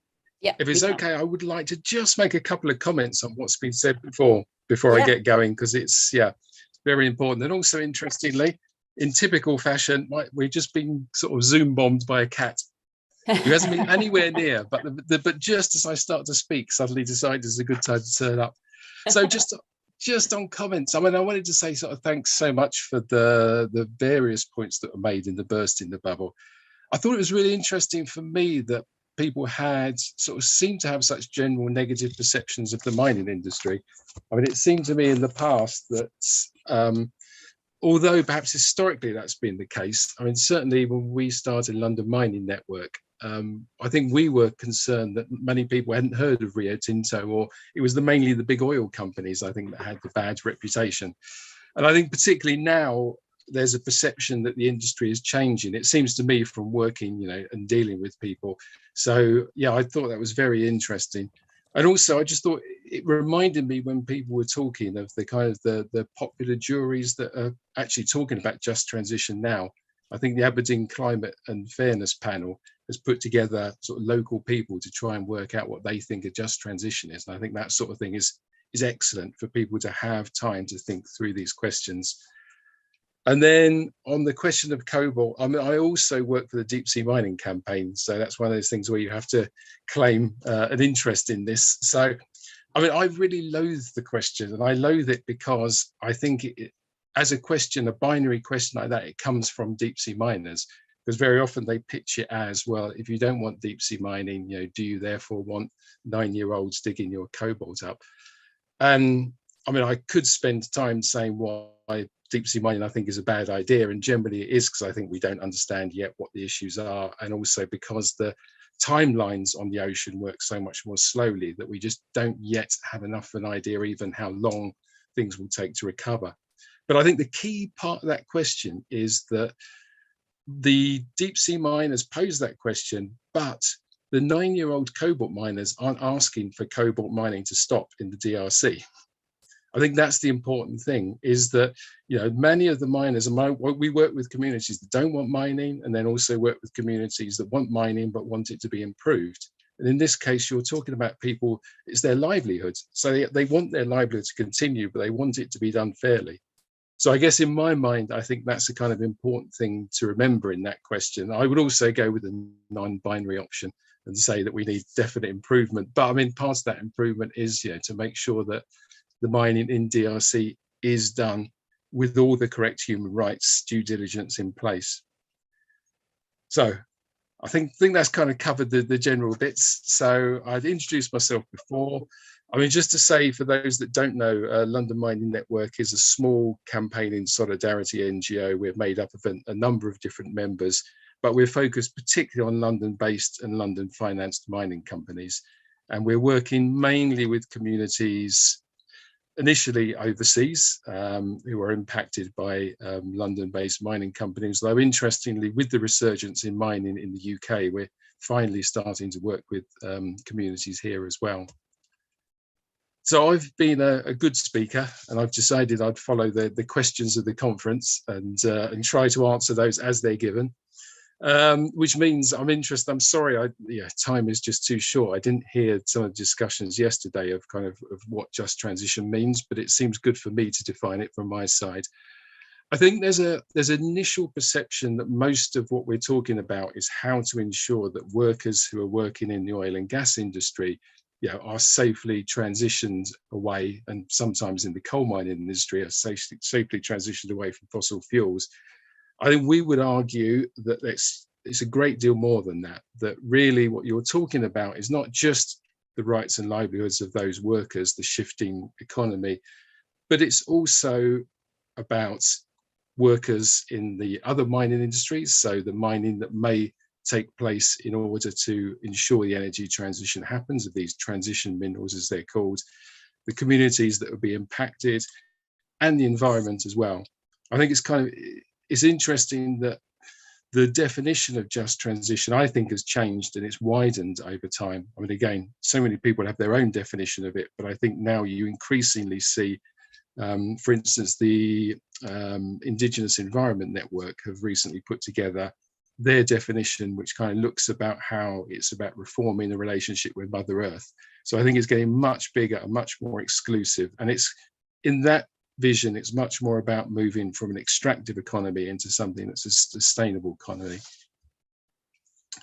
But what I'm going to do in the short time we've got is focus particularly on a declaration that was taken up to the climate meeting in Glasgow at the end of last year. And it was put together, I'll put the link of it here, it was put together by a group of different organisations, communities who would be affected by mining those transition minerals, the cobalt, lithium, nickel, etc. Or could be impacted by it, or those who are supporting them. And in that, it starts by pointing out that what we do want is a just and rapid transition away from fossil fuels. We're not arguing that shouldn't happen, but a just and equitable transition is really one that's much bigger than that. It actually also needs a simultaneous translation away from irresponsible mining in general. So less mining, I think, would be preferable, and mining where it's done responsibly. So what does the industry need to do to change and share? So again, from this statement, I think there are three main areas that are laid out. And to me, the most important of those is that it's more than just about the mining industry. I mean, this is really, and luckily this came up, I was really pleasantly surprised. This came up in that sort of burst in the bubble. This is really, the transition is about moving away to ensuring that we have to have a different economy. I mean, effectively, we have a climate crisis, but it's not just a crisis of fossil fuels. It's basically a crisis of the large amounts of materials that we've been extracting to basically create this extractive economy. So here in this statement, they talk about sort of prioritizing low impact circular economy solutions, about the need to reduce overall demand. So it's idea of technical solutions are truly transformative. And so you're talking about ideas of shifting away from private transportation to ensure that we have better public transport. So it's not just saying, we all shift to electric vehicles, but that we have, where we have vehicles where possible, they are private, they are public vehicles, etc. So it does require an economic shift away. And I think it's been interesting to me that for someone that started working directly with communities, trying to support and advocate for their needs, we and the work we're doing is so much more shifting now towards working with people who are focused on consumption in the UK and other countries. And sort of to stress that really, I thought I'd add in this picture, which is basically an idea of all the metals that have been mined so far in graphic description. And clearly you'll see on the right, iron ore, which is the largest by volume. It's about 3 billion tons. So it's a huge amount, but obviously that's the actual amount of iron ore produced. So it's not the amount of ore that's been moved, or it's not the amount of earth that's been moved to get it. So we're talking huge amounts. And what's kind of scary is that there was a presentation from a deep sea miner yesterday who argued that in the next 30 years, we were going to mine as much again as we'd mined through the whole of history. So as much again as we're going to see here in this graph. And I think the World Bank has estimated that we need about 3 billion tons of minerals and metals for the renewable energy switch, which again is about the size of that iron ore pile you see on the left-hand side there. So the other two areas that we had recommendations on, I mean, none of these I think are going to be surprises to many of the people here, and I'm sure these issues are going to come up time and again. But I think it's powerful that it's come from a collective statement. And the first is centering on that human rights of the frontline communities, particularly Indigenous communities. And again, particularly prioritising all the way through the supply chain their right to free, prior, informed consent. So NIMBYism was mentioned earlier, and I tend not to like that word for a number of reasons. I mean, the communities we work with tend to be land-based communities, very often who've been living in the area for a long, long time, so they have cultural and spiritual connections to the area. And so it's much more difficult for them in a way when you're talking about a mine moving in. And I think one of the problems of mining has always been that you don't necessarily get to say where the minerals are. In the case of a factory, you can move a factory, but if the minerals are there, then you have to deal with the local community. So giving the community some form of consent process over it, particularly for Indigenous people, but for others as well, is important. And then the second area, or sort of third area really, as well as reduced demand, is to ensure responsible mineral sourcing. So that's, and again, I think particularly looking at legally binding regulations to protect human rights on due diligence. And there are a whole bunch of different schemes, and it's very difficult to see, but the picture here is kind of part of a long table of all the different industry schemes. But I think there's increasing desire, particularly amongst those affected, to make sure that we have mandatory human rights due diligence, which is slowly coming into different legislations around the world and into different forms of ensuring that it's going to be ideally respected. So that was it. I think that's pretty much everything I needed to say. I guess I wanted to just finish off, apart from saying thanks for the opportunity to talk, just to stress that I mean, although that idea of shifting away from a consumerist lifestyle seems pretty much impossible, I think there are movements for it to happen. And in the same way that, you know, you could look back to the start of neoliberal economy, which in the 1950s, you know, was just a complete and utter anathema. There were just a few kind of economists working on this, and now it's shifted to be completely mainstream. You know, I think there are people working in the margins now, and this references MEPs who've taken legally binding targets within the EU to start working on how to reduce consumption and keep it within planetary boundaries. I think those kind of revolutionary ideas are starting to take hold, because I think we are in a position now where there is just, basically we have too much stuff being needed, and therefore we need to move to that next stage. And maybe in questions we can try and work out what that next stage is. But as I say, it's interesting that I kind of feel I've moved in some ways from a mining advocate more towards someone focused on those key issues of consumption and how do we deal with it from our end, really. Okay, thanks a lot. And I'll stop sharing my screen now. Brilliant. Thank you so much, Andy and Kat. Massive round of applause for both of you. Brilliant. Thank you very, very much. Thank you. Being Zoom bombed by your cat, always great. The cat is called Chaos. So yeah. So it lives up to his name. Excellent. So Chaos the cat, and then this morning we had Mocha the dog. So this is actually turning into quite a I don't know, menagerie of different species coming together here. So Andy, with that, and there are various people peppering me with questions from left, right, and centre. Just coming onto that last slide that you had there. So the document that you were showing, which was, I think, was it green mining is a myth? You want to just explore that a bit, because for some people that may be quite I guess quite an inflammatory title. Do you want to just talk us through that? Yeah, sure. Well, the publication itself is from Friends of the Earth Europe, and I'll share it. In fact, I'll share the link to it so people can go and have a look themselves. Yeah. And the arguments are very much around the needs of Europe, but they're very much around the fact that now within the European Union there are particularly industry bodies, mining industry bodies and others, who are arguing that there needs to be more mining within the European Union.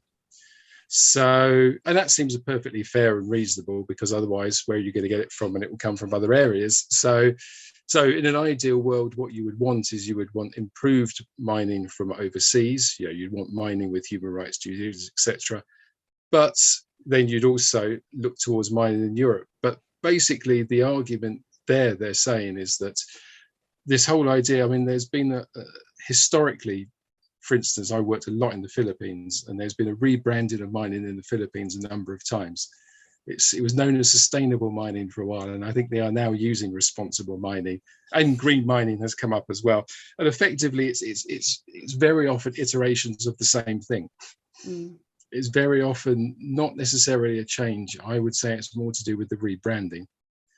So I think the arguments of the report, and it would be good for people to be aware of it and to look at it for themselves, are, you know, that what we don't necessarily need is more mining either within Europe from outside, but we need to look at those consumption issues. So what's your take on then when people say, okay, well, if we look at the infrastructure that needs to be built over the next 30 years, if we even begin to stand a chance with regards to net zero, etc., and we don't have enough of especially those critical materials in stock or in circulation to be able to get that from recycling, how do we get through this, either get across this hurdle or get through this chasm, or whatever analogy you want to use, in order to be able to get to the far side? So it's almost a case here of, if we want to achieve net zero, and let's just take from a European context, if Europe wants to achieve net zero, we have to get this material from somewhere, and it probably needs to come out of the ground. How do we address that particular commentary? I think, first of all, that's why we have to look at demand first. I mean, what's interesting to me is that I almost want to scream sometimes when I see a journalist who's written that we will need, you know, X amount of cobalt in so many years to get so many electric vehicles. Well, no, actually what's happened is there is an argument that swapping electric vehicles for internal combustion engines is a good thing. And in general it is, but that doesn't necessarily mean that the way that we are going to get to net zero, or the way that we're going to solve the climate crisis, is to do that straight swap, which is why I was coming back to the issues that we really have to look structurally. And some of it, and it was interesting listening to that, from the bursting the bubble earlier. I mean, some of that is down to individual choice, clearly. I mean, I live in a house, a reasonably nice house with lots of material things around me. I do my best to make choices that I think are not going to affect the earth. Yet, in general, I live in a system that makes it very difficult. So I think what we need some individual choice, but we need systemic change. So I think, that's why I think we're working with groups who have an agenda, which is just to say, actually, can we look at how we might shift how we live together, how we live collectively. And, it sounds like it's some sort of terrible Puritan, gosh, we've all got to reduce our lifestyle to live in, I think the Stone Age was mentioned or whatever. It's not. It's actually about, the Latin American sort of indigenous term is buen vivir. It's like, how do we actually live in the right way, and maybe actually sort of some areas of public transport, etc., some redesigns of cities that are going to make it less carbon intensive are actually going to perhaps increase well-being. And that's the sort of thing that came out of the Public Jura Aberdeen project that I was talking about earlier. So reduction is key, but if there isn't reduction, then I think that's where those two aspects that I mentioned come in. Then I think where possible, as much as possible, community consent, and as much as possible to have all the way through whichever supply chain you're coming from, inside or outside Europe, that you have this due diligence done to make sure that there isn't environmental or human rights harm. And I think those two things together should give us enough minerals. But I think the first thing to do is to question the mineral, the amount of minerals that we may need. So it's about reducing the amount of materials that we actually need. So bringing that back down to the minimum, but then assuring ourselves that where we are digging stuff out the ground, processing, etc., we're doing that in as a responsible manner as we absolutely possibly can. Is that correct? Correct. Yeah. And I think, again, one of the images I had in there sort of mentioned sacrifice zones. And I think, in the past, during the Cold War, there were specific sacrifice zones set up in the US, and specifically, the main one was in the Four Corners area of the Navajo Hopi land. So when you get sacrifices, it always tends to be the communities who are less empowered that tend to be asked to be sacrificed. So that's why I think, these sort of firm ideas like free, prior, informed consent and giving people a right to negotiate consent on these things, that's not only smart to do in the sense of, empowering those communities, involving them in the process where they understand what mining is going to take place, but it also leads to the fact that eventually, if and when the mine starts up, then that community can be fully involved all the way through. So I mean, I think it has multiple bonuses in a way, the idea of involving a community and involving them where possible in a consent process. So it's something, it's not just about saying we're going to consult you, but whatever happens, the mine is going to go ahead. There's someone in India, a friend once sort of described the sorts of consent process they had there as a little bit like someone coming into your house and stealing all your furniture, but negotiating whether you were left with a chair or not at the end of it. So I think these sorts of processes, which I don't think are beyond us, because there are plenty of good examples of where these sorts of processes are going on. They're possible, and they should be therefore solve a lot of the future problems. And ideally, we talked about cheap mine. In my experience, I think cheap mines happen because you basically you're externalizing the costs. You're allowing pollution to go into the air, into the water, because it's cheaper to do it than the company to do it. Back in the old days, let's say. So in a modern mine, then those sorts of costs, if you involve a community to start with, the community helps in understanding designs of process, monitoring, etc. Those sorts of costs shouldn't be externalized. You know, they should be paid, and we as a society, we as a community, you know, as a global community, should all be basically paying the correct price for whatever's mined. Great. Thank you so much for that, Andy. And just building on where you mentioned consent there, Catherine's just posted a really good comment into the chat. So people, communities can only give consent if they're able to decline or to say no. So that ability to choose, for example, coming into that as well. So Andy, thank you so much. Absolutely brilliant. As always, everybody, please put your hands together for the wonderful Andy. Round of applause. Great. Thanks. Fantastic, cool. And next off, we're going to come to the lovely lady for whom it's quite early in the morning, isn't it, Liz? Good morning. So our next speaker up we have is the fantastic Liz Friel. Liz is dialing into us from the wilds of Canada. So, well, actually from Vancouver, I should say. Yeah, there we go. Liz, what time of day is it for you? Oh, it's actually not that bad. It's coming up 9 o'clock in the morning. Oh, okay. It's not too bad. It's not too bad. But I'm sorry to have missed the beginning. It's quite all right. Don't worry, we'll fill you in, and we're not going to give her a hint as to what some of the nasty questions are, right, everyone? So don't give the game away. Or I think, oh no, do I go there? Or let the cat out the bag? I don't know, seeing as we had Chaos, Andy's cat, and I noticed that Ludovine's cat was also Zoom bombing as well during the course of that. So Liz, I don't know if you've got any slides to share. If you do, then now is a good moment to hit the various buttons provided. Oh, it's almost as if you've done this before. Absolutely fantastic. Oh, amazing. So everybody, please put your hands together for the wonderful Elizabeth Friel. Well, hello. Thank you. Thank you, Sarah, Rose, and all the team behind the scenes that we're not seeing at the moment. Thanks for having me back this year. I'm Liz. For those of you who don't know me, I'm a managing partner at Impact Advisory. It's an ESG think tank and consulting firm specializing in social performance in the mining industry. Now, seemingly aligned with what a lot of other folks are talking about today, I also wanted to chat about communities hosting critical minerals that the world needs to power the green transition. Because I, for one, am really struck by how little the world is talking about this particular group in all the just transition discourse. I'm going to try not to be too inflammatory, but I do love this industry, but there are some topics I'm pretty passionate about that I think we need to work on. So I hope you'll bear with me, and I just hope to stimulate some honest thought and honest conversation. So the first question that this conference is seeking to answer, what do we mean when we talk of the just transition? At the risk of sounding too great resignation millennial, I think that the narrow focus on work and labor that we most often hear about associated with this term falls way short. So I was glad to see Andy also allude to this.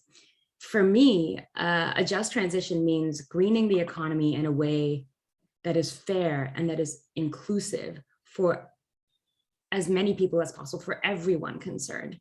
And that includes mineral hosting communities. This means it has to include interventions that are securing sustainable livelihoods, not just jobs, to support local resilience across the globe. That's, you know, the capacity for a community to persist, to adapt, to transform in the face of change. And there is big change coming. And finally, to uphold universal human rights, the dignity of all humans, as our economy makes this shift to more sustainable consumption and production patterns. So I felt like a good place to start with mining's contribution to these topics was with a kind of uncomfortable statement that there are very clear reasons for me why the folks at COP26 didn't care to bring us in the room, why we aren't welcomed, why we aren't trusted. And from where I sit, I think one of the most dangerous parts of the mining green transition discourse is that we still don't own that in many respects we are deserving of that distrust. So I wanted to pull up this recent study from the Responsible Mining Foundation or Index, I can't remember which.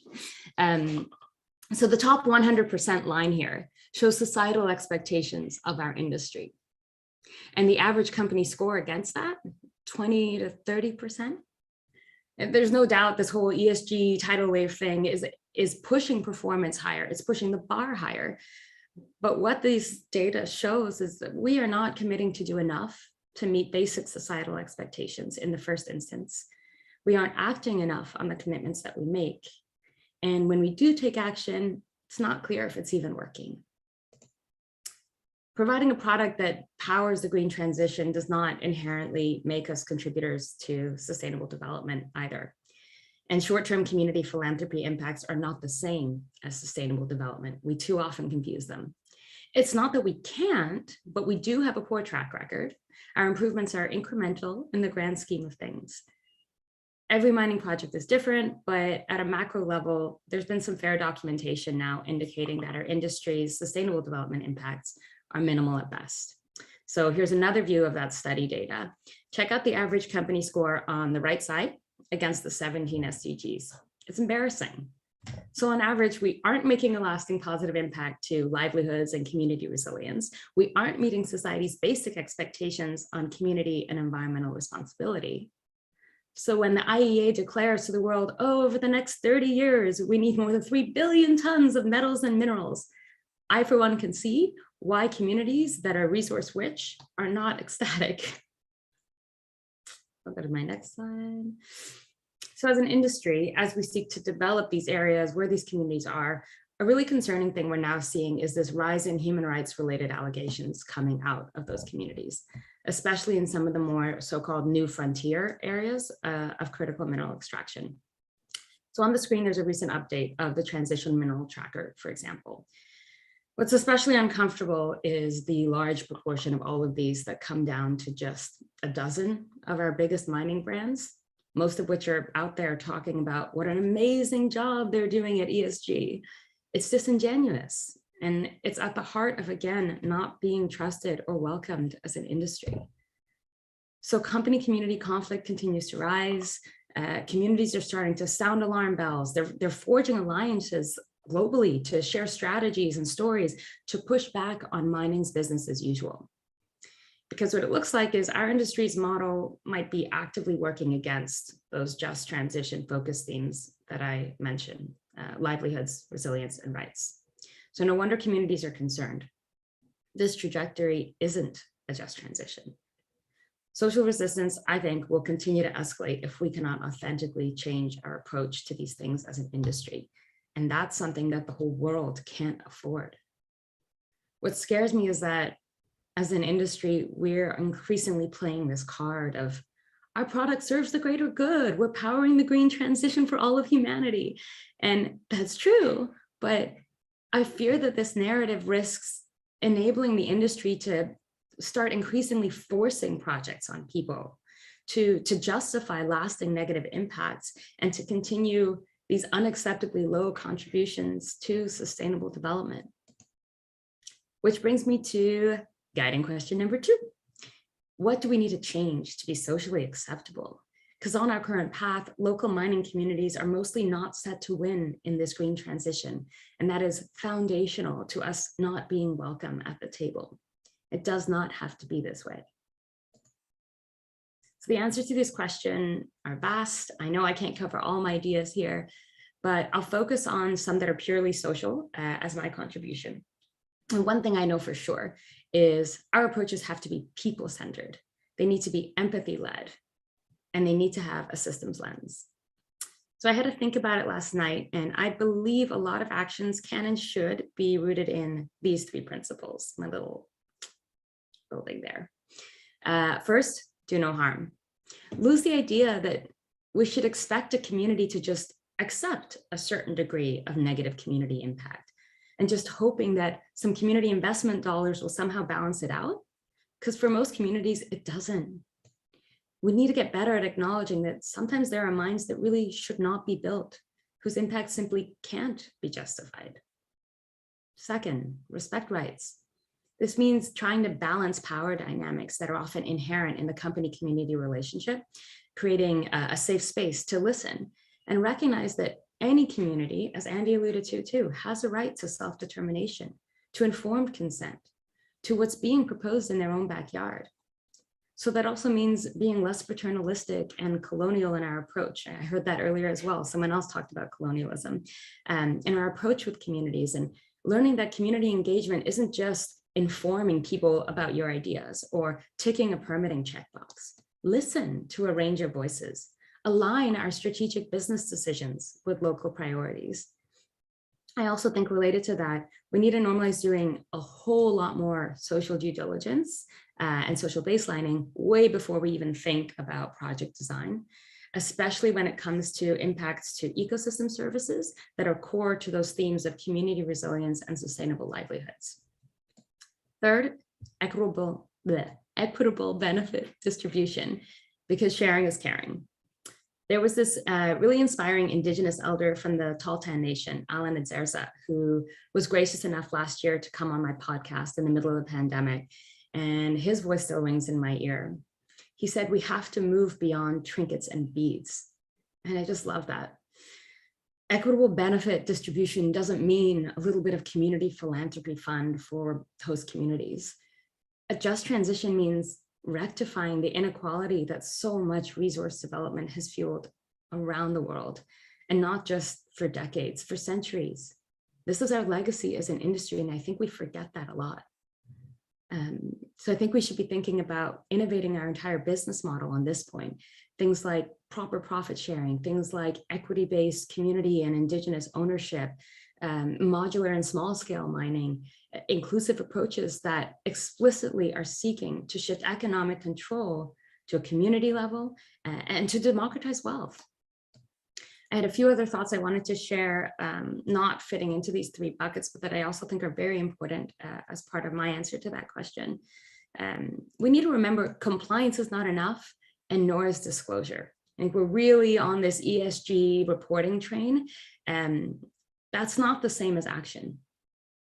We also need to reset company short-term incentive structures. It's all nice to talk about these things in conferences, but if we don't change the way we incentivize folks all through our mining companies, nothing's going to change. We need just transition-based KPIs to inform our organizational structures and our incentive programs. Finally, I think most companies need way more comprehensive social management tools and proper social science training for their teams, at site, but also at a leadership level to properly understand sustainable community development and what are the sociological impacts of mining, of climate change, and of the green transition. There's a lot I know we can't control, but I know we can control how we choose to behave as individuals, as companies, as guests, and mineral hosting communities. Change is hard, but climate change is happening now. To all of us, to our families, to our communities. It's prompting a crucial global economic shift. Our future as a species hinges on our ability to get this right. We have a real opportunity as an industry fueling that transition. If we want to be welcome, if we want to be respected at the table, if we want to be effective in our contribution, we've got to learn to work together with each other, with our communities, with other industries, even with weak governance structures. There's broken states all over the world hosting mineral resources. We need to turn that SDG column of red blocks to green. We need to lift that average line on those community and environmental performance charts right up. And we have got to obliterate that high number of human rights allegations.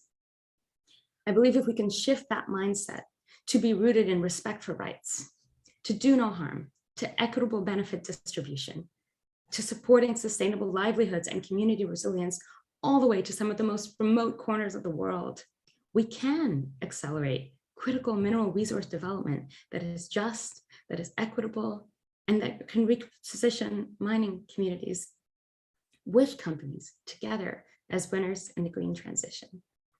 Those are my thoughts. I'd love to hear yours either now, after, or feel free to give me a shout.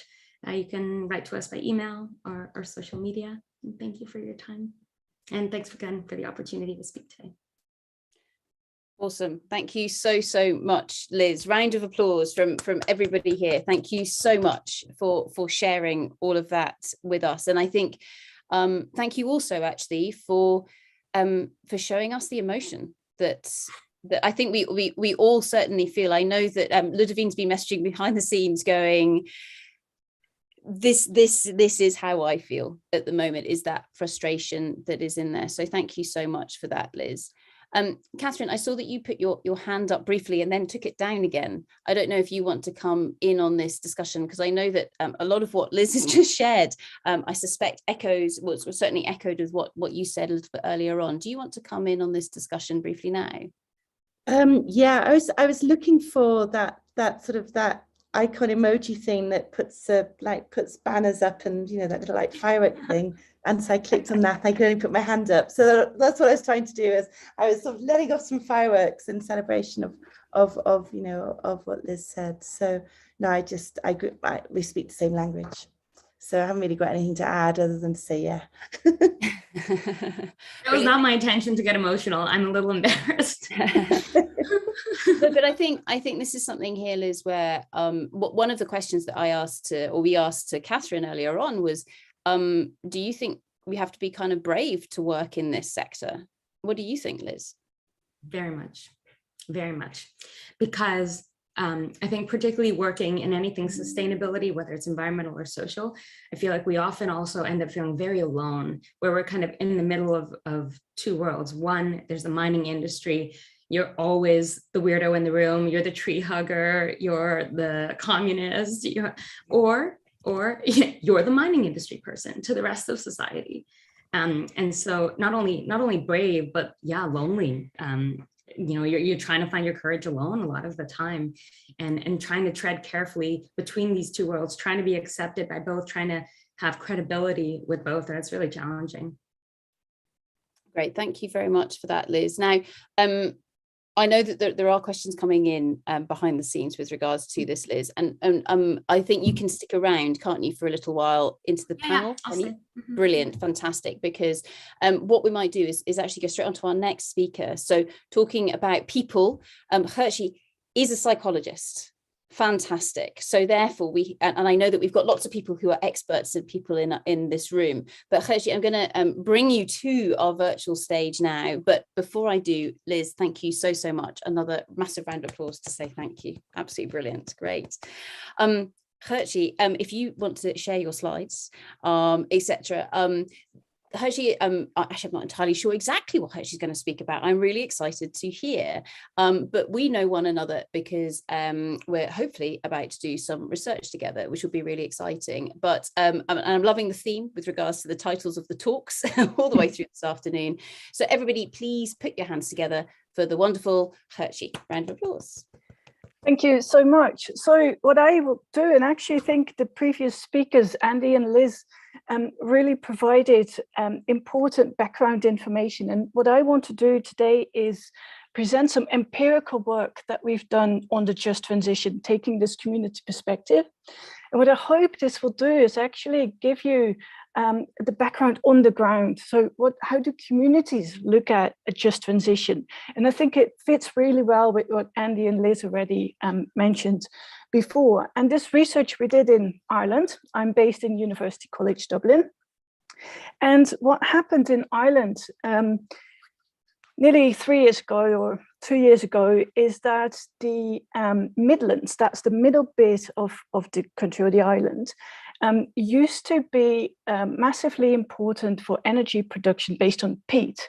So Ireland was still for a substantial amount generating electricity based on peat. And what happened about 2 years ago is that industry was closed down.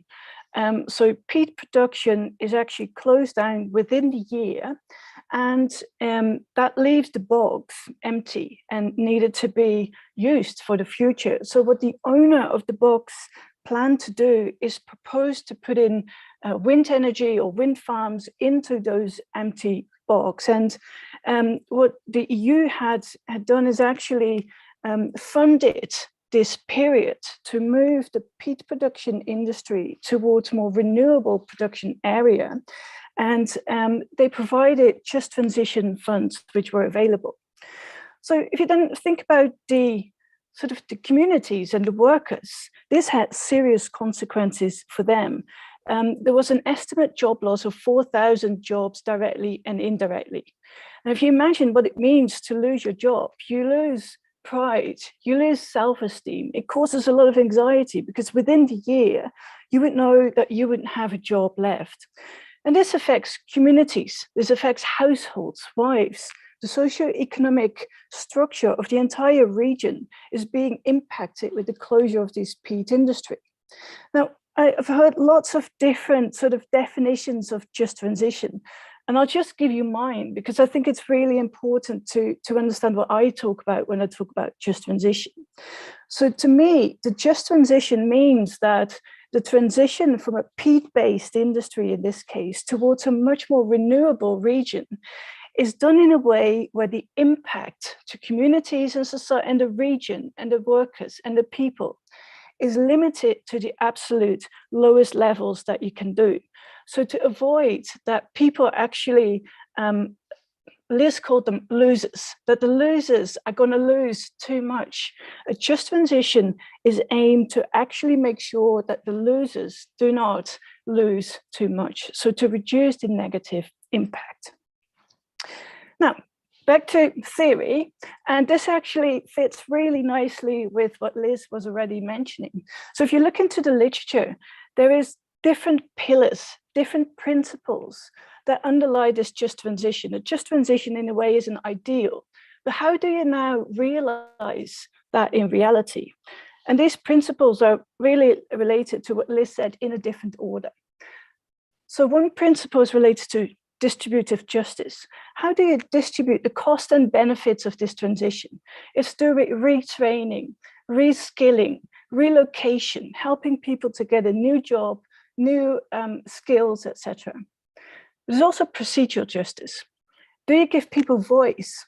Can they be part of the dialogue? Can they be involved and participate in the transition and the process? And there's restorative justice, which is to do with the rehabilitation of the area. Make sure that communities will thrive afterwards. So there's much more long-term perspective. How do you deal with them? So what did we do? We had interviews with workers, community members, union representatives. We also ran a door-to-door survey, and we went to meetings, public conferences. We checked their websites, their social media, to make sure we understood the debate that was going on. So let me share some sort of perspectives from these communities, these workers, on how these various justice principles were perceived by them. So in the Just Transition program, we saw a lot of evidence of distributive justice, procedural justice, and restorative justice being there. But we saw in our data that the communities, the workers, didn't really feel it hit home. It didn't feel like a just transition to them. So a quote on distributive justice. There's a lot of training going on. There's people doing courses. It doesn't make sense. I was offered a course that I could have done, welding courses, but I've welded okay for 40 years. Why would I need to go and do any more? Because this money is coming in. I think you can spend it on training people. You can go for a couple of days course. It's not adequate training. It just looks good. And you can say, look, we're providing training. Onto procedural justice, to ensure that people can express their opinions, influence decisions. This quote was from a union representative. I think it's the level of frustration that people like myself feel as trade union representatives. It's a lack of engagement, real engagement, from people who represent the workforce, and particularly the lack of engagement with the company. ESB, the owner of the companies, announced the closure of stations in November. We're 3 months down the road now, and we've had no real engagement with the company around what we believe a just transition should look like. Let's move on to restorative justice. How did they feel about ensuring that rehabilitation of the workers and communities was actually taken care of? I said, no matter what we get, you will never replace this industry. That's my view.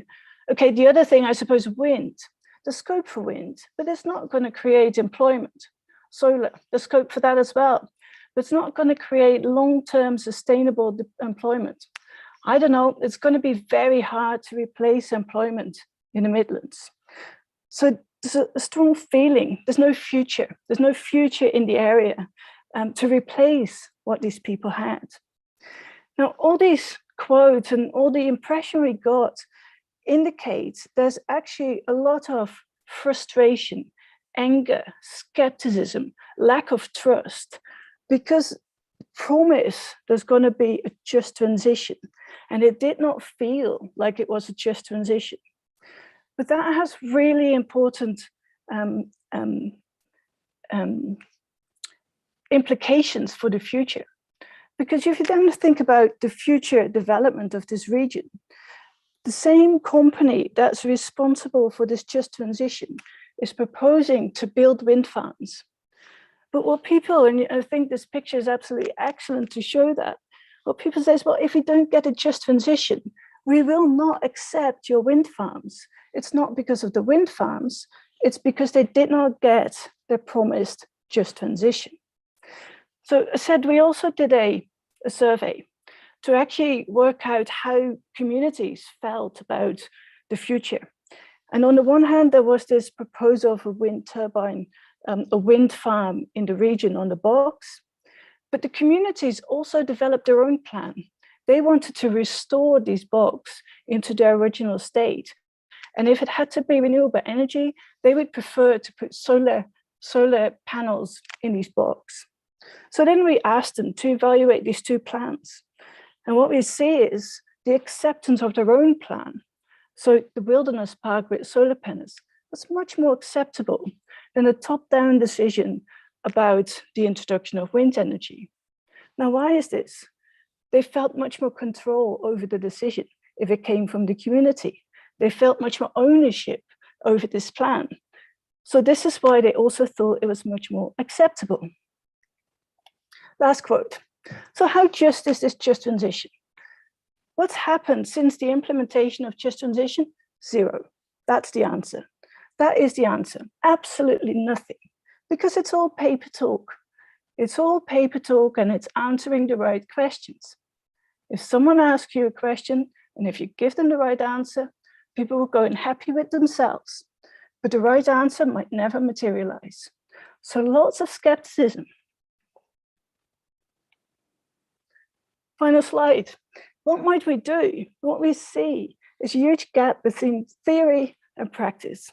We all agree we need to help these losers. In practice, they did not feel there was any help. So what we think is really missing here is a transition process.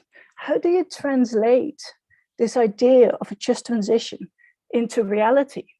And in this process, I think you need someone, an objective outsider, who helps to think about what does a just transition mean for the different stakeholders in the process. From a community perspective, involve workers and communities, reduce their vulnerability by already thinking about the regional development and rehabilitation. You can prevent these things. And finally, restore communities' control. They want to have a say in their own, in their future. What do they want to get? So thank you very much. This work has just been published. I'll send a link after the presentation. Fantastic. Thank you so much, Gertje. Round of applause from all of us here on the other side of those muted mics.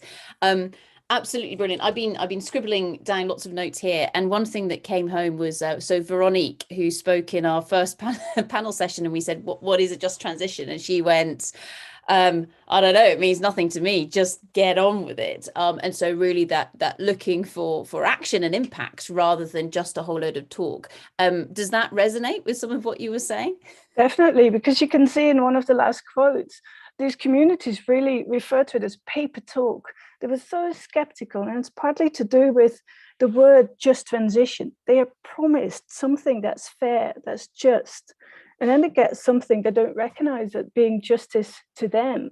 So you see a real discrepancy in sort of what is presented as something that's just, but it doesn't feel like that because it wasn't tailored to their needs. Mm-hmm. And so with this, Gertje, and I'm going to gently guide us into our next speakers who come from quite a specific industry space. So this is something where a lot of what we've been speaking about over the last hour or so is really difficult to perhaps measure. And so therefore, when we're trying to disclose, or we're trying to measure it or monitor it, or for an investor, for example, be able to say, yes, I'm investing in the right thing. How can we do that with regards to everything that you've just been speaking about? So what I think, and I think this came across in the panel discussion earlier when we started, I think you also discussed it either yesterday or this morning, is this definition. What do we mean by a just transition? And one of the problems you see is that every stakeholder, every like community, any worker, any industry, government, they all have different ideas of what a just transition means. And if you don't talk about what do you understand as being a just transition, you can never translate it into a program, into practice that meets everyone's needs and manages these expectations. So I think one thing to do is actually have that discussion like you did before. What do you understand is a just transition, and what are the expectations? And is that something actually where, because everybody has a different understanding of what it is, if you are stuck in the middle, so say, for example, we're going to introduce Mark and Alice shortly because they've just joined us, which is brilliant. So say, for example, you are a royalties company or you're someone who's there investing in an asset, or you own part of an asset that a mining company is operating. They're of course dealing or kind of working with different communities, etc. But then as the royalties company, you then have investors in you. How do you deal with these two perhaps discrepant opinions with regards to what a just transition is?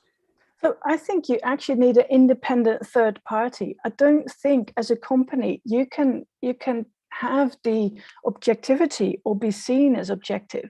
So I think you need to organize someone who is seen as objective by all stakeholders to run that process, and to talk to all stakeholders and be objective and try to bring everyone together.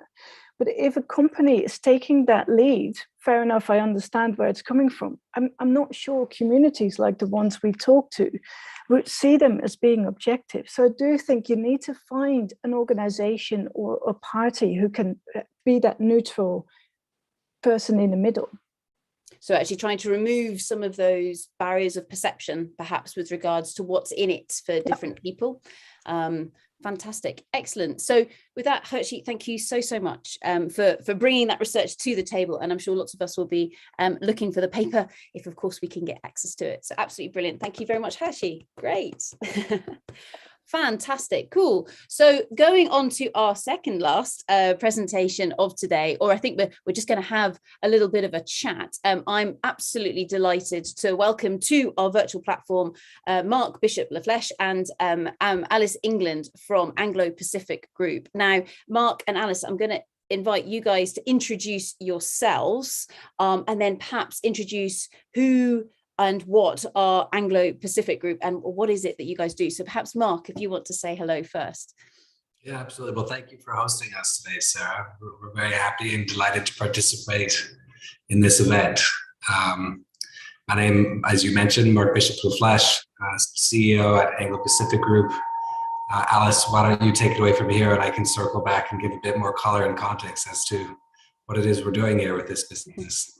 Hi Sarah, nice to see you. Thank you very much for inviting us to join the conference. I'm Alice England and I'm General Counsel at Anglo-Pacific Group. So Sarah, in a nutshell, Anglo-Pacific really intersects and tries to solve one of the greatest challenges, but also one of the greatest opportunities we think of the next decade in the context of the energy transition. I think one of the challenges fundamentally is, number one, the energy transition will be incredibly metal intensive.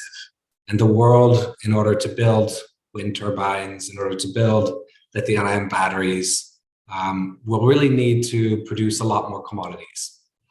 On the flip side, there's a perception, and we think it's a perception because the mining industry is doing so many things so differently, and in many ways, a huge improvement. but there's a perception potentially that the mining industry is a part of the problem. And unfortunately, that's really the conundrum, in that we can't have a net zero target without a more sustainable mining sector, and without producing more of the commodities that we'll need to achieve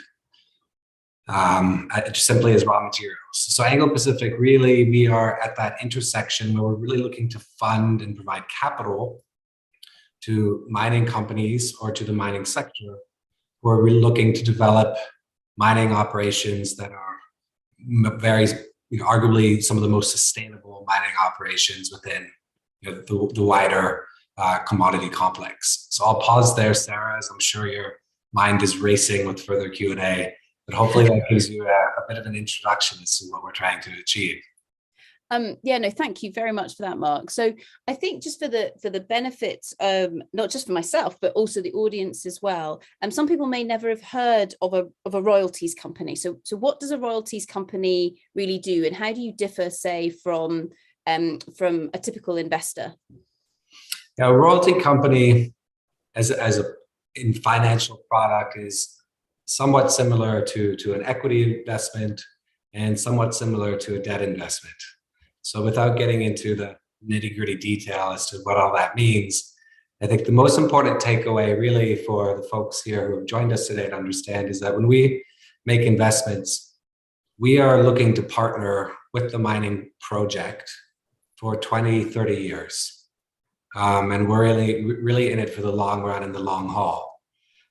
We very rarely exit our investments, and therefore the company's sustainability policies, really across the whole ESG spectrum, not just the environment, but also in the context of the prior speaker, the social aspect, where we spend quite a lot of time, for example, looking at what are the sort of community benefits of a mining project, and how will the community benefit in terms of local employment, training, education, so that holistically over the life of the project, we're not just sort of supporting mining projects that are looking to sort of extract materials with fly-in, fly-out workforces. We're really looking to partner with folks who can make a difference in a number of areas, including the E aspect I just mentioned. So with that then, Mark, and I'm sure Alice will have comments on this as well, without giving away the secret sauce, of course, how do you find those projects? Well, there's not too much science to it, actually. A mining project typically takes 20 to 30 years from the time that it's discovered to when it's actually built. And that's a big challenge that we're going to have to tackle. When you think that the world in 10 years, in order to fuel all the electric vehicle batteries, will require 3 times as much nickel production in 10 years as it did in 2020. I mean, that's an incredible challenge. And so therefore, these opportunities in these projects are fairly well known. And it's fairly well understood which projects have the best characteristics in terms of economics, but also in terms of operators and track record.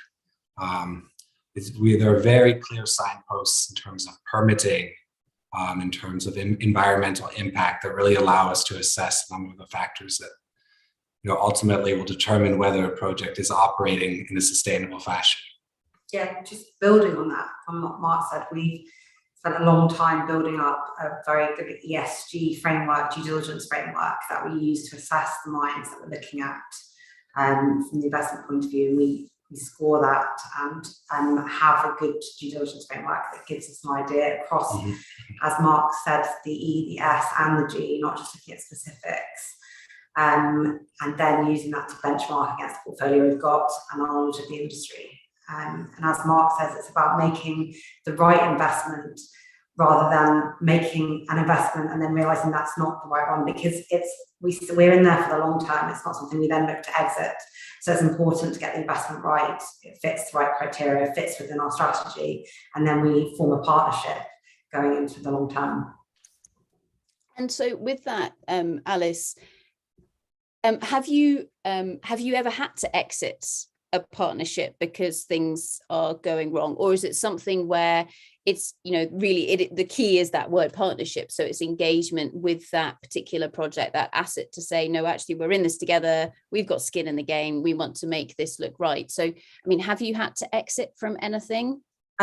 We've, as I say, we've got partnerships, constant engagement with our operators. There has been, we have made a divestment last year where we've taken on board investor comments, also looked at our portfolio support. We have made an exit and divestment of thermal coal, which we did in November last year. And that was a well thought out decision, board decision, also taking investment comments at that time. But never have we had to divest because we've had a bad player and we haven't been able to engage with, talk with. It's more about strategy and refining that strategy. And it is an interesting point, if I may, Sarah, in that Anglo Pacific is a really interesting company. 8 years ago, this business was almost 100% coal in terms of our commodity exposure.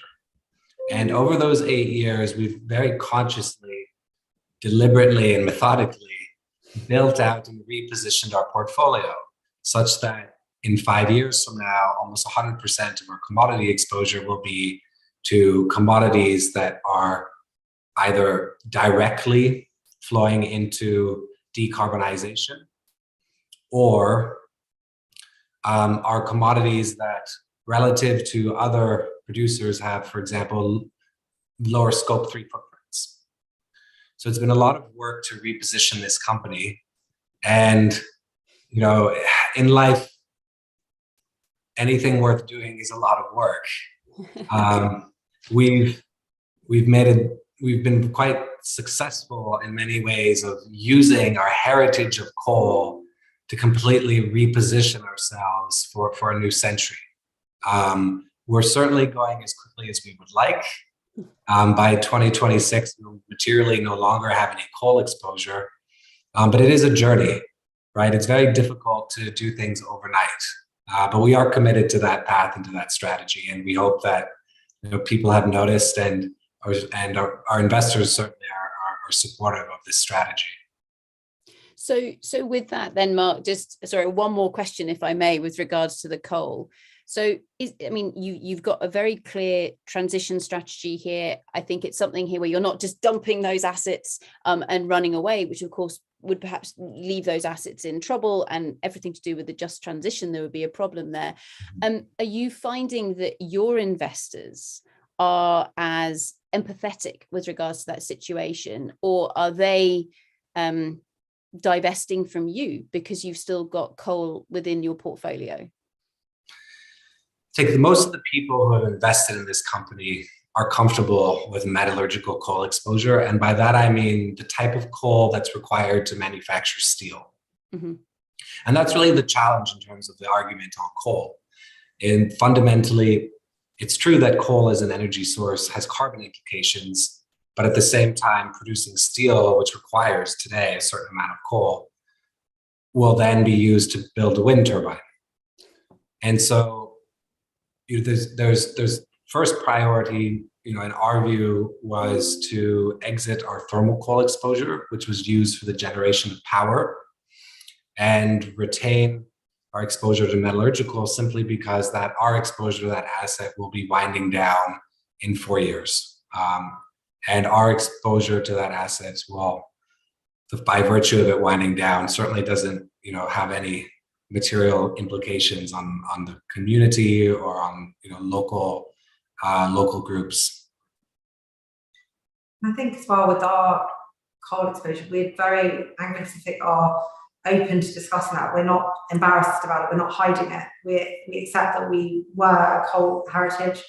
Our strategy has been to focus more into future-facing metals, which we've in the last 8 years, the portfolio really has been revolutionised. During our Voices Bay cobalt transaction last year, really sort of firmed that strategy and moved us into sort of a really future-facing metals, royalties and streaming company.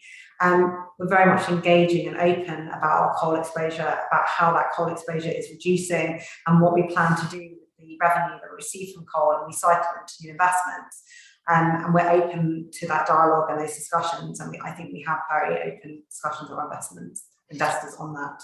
So Sarah, to come back to your question, have folks exited Anglo-Pacific because of our coal exposure?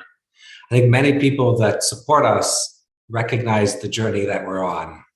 And many people can, as I said earlier, very difficult to just step change overnight. But actually, I think there are very few businesses who have gone from almost 100% coal today to 75% clean commodities that are really required and for, as I mentioned, decarbonization, or that have great sustainability profiles.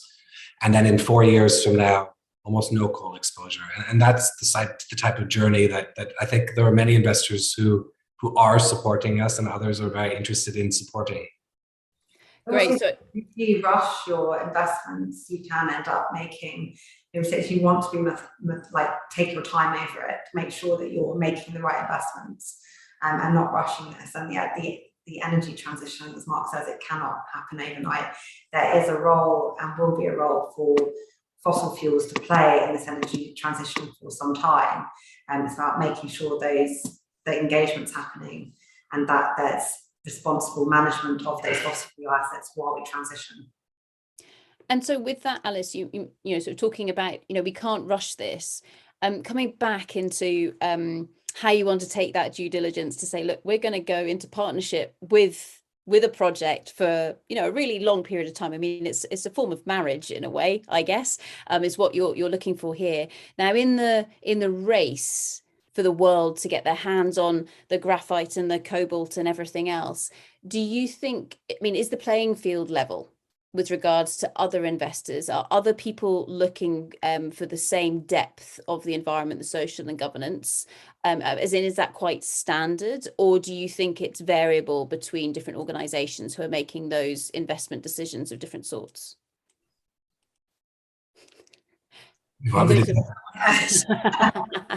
I think, Sarah, it's difficult to speak for every capital provider in the sector. But I can say that for the type, when we generally invest into a project, we're not the entire solution, and other sources of finance are required to either develop, operate the mining operations. The folks that generally we are sort of co-investing with, if you will, or partnering with, whether that be lending banks or primarily Western-backed asset managers, they very much share many of these sensitivities and these areas of concern and due diligence when evaluating new investment opportunities. Alice, I'm assuming that you agree with Mark there.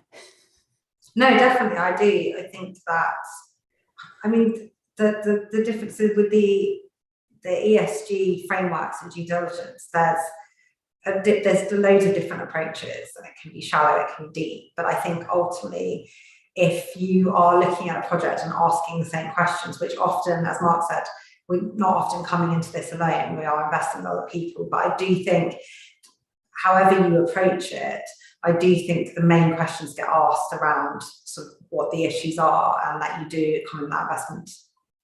Even if it's different angles, you come in together at the end.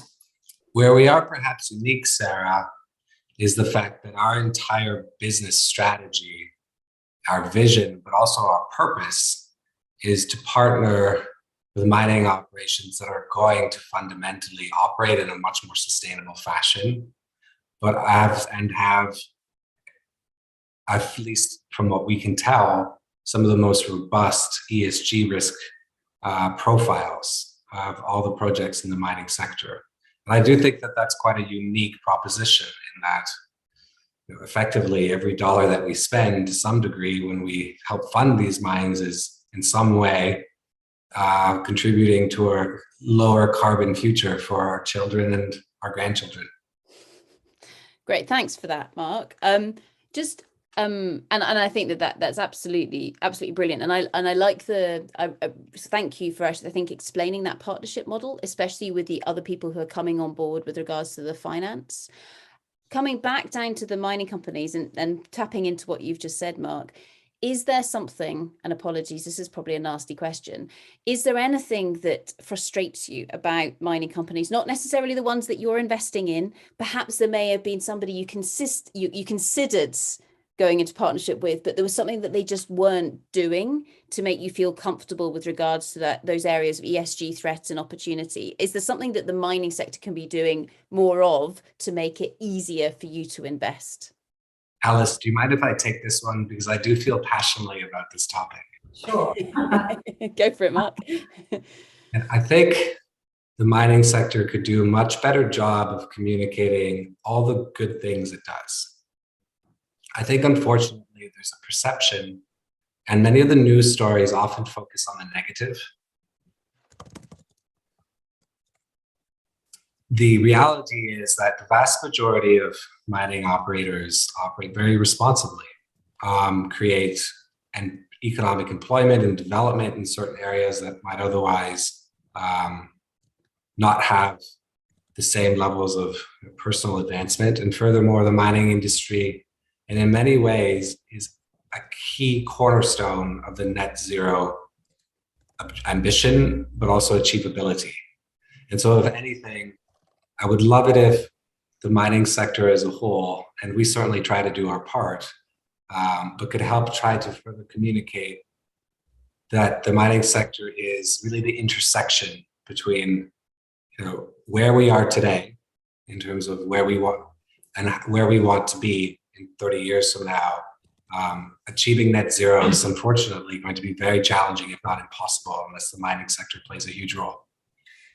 And I completely agree with that. It's the mining sector needs to do a sort of overall rebrand of itself, because it is part of the solution of the transition. And I think as an industry as a whole, it spends a long time being embarrassed about certain things. About if you're digging a hole in the ground, explain why, engage with your stakeholders, local communities as to why you are, what that product's actually going to be used for, the end product, and why it's there, and try and rebrand itself to show that it is part of the decarbonisation solution. And it's about not being embarrassed and sort of hiding things. If things have gone wrong, owning up to it, talking about it, and then saying about what you are doing. As Mark says, a lot of mining companies do have good ESG practices and responsible mining, but often, if something goes wrong, they get a lot of negative press, and it's difficult to come back from that.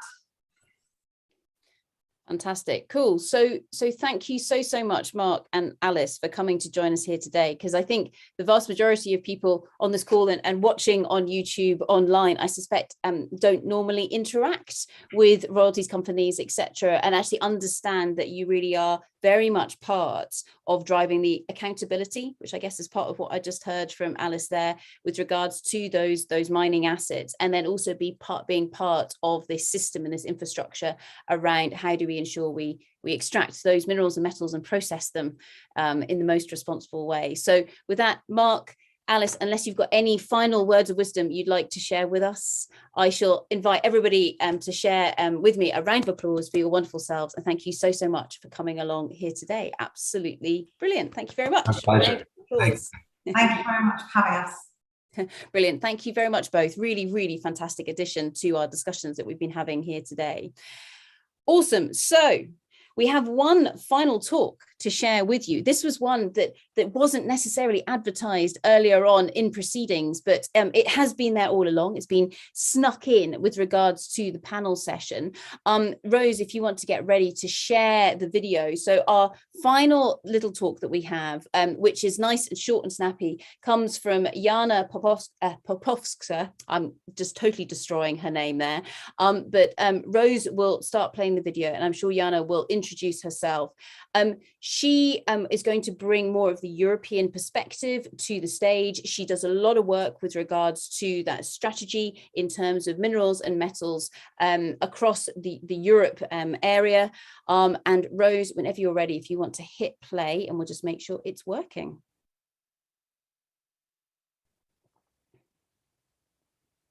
It's thinking about it. Ladies and gentlemen, greetings from Paris. I'm sorry I cannot join you in real time, but I wanted to share a few reflections to contribute to your important discussions throughout the Responsible Raw Materials Conference and its very topical emphasis on the role of mining in a just transition. I will focus on the geopolitics of clean energy commodities and the new axis of scarcity around the set of critical raw materials we need to achieve net zero, and the imperative to ensure that the sourcing, refining, and trade of these commodities is sustainable in the holistic sense of the word.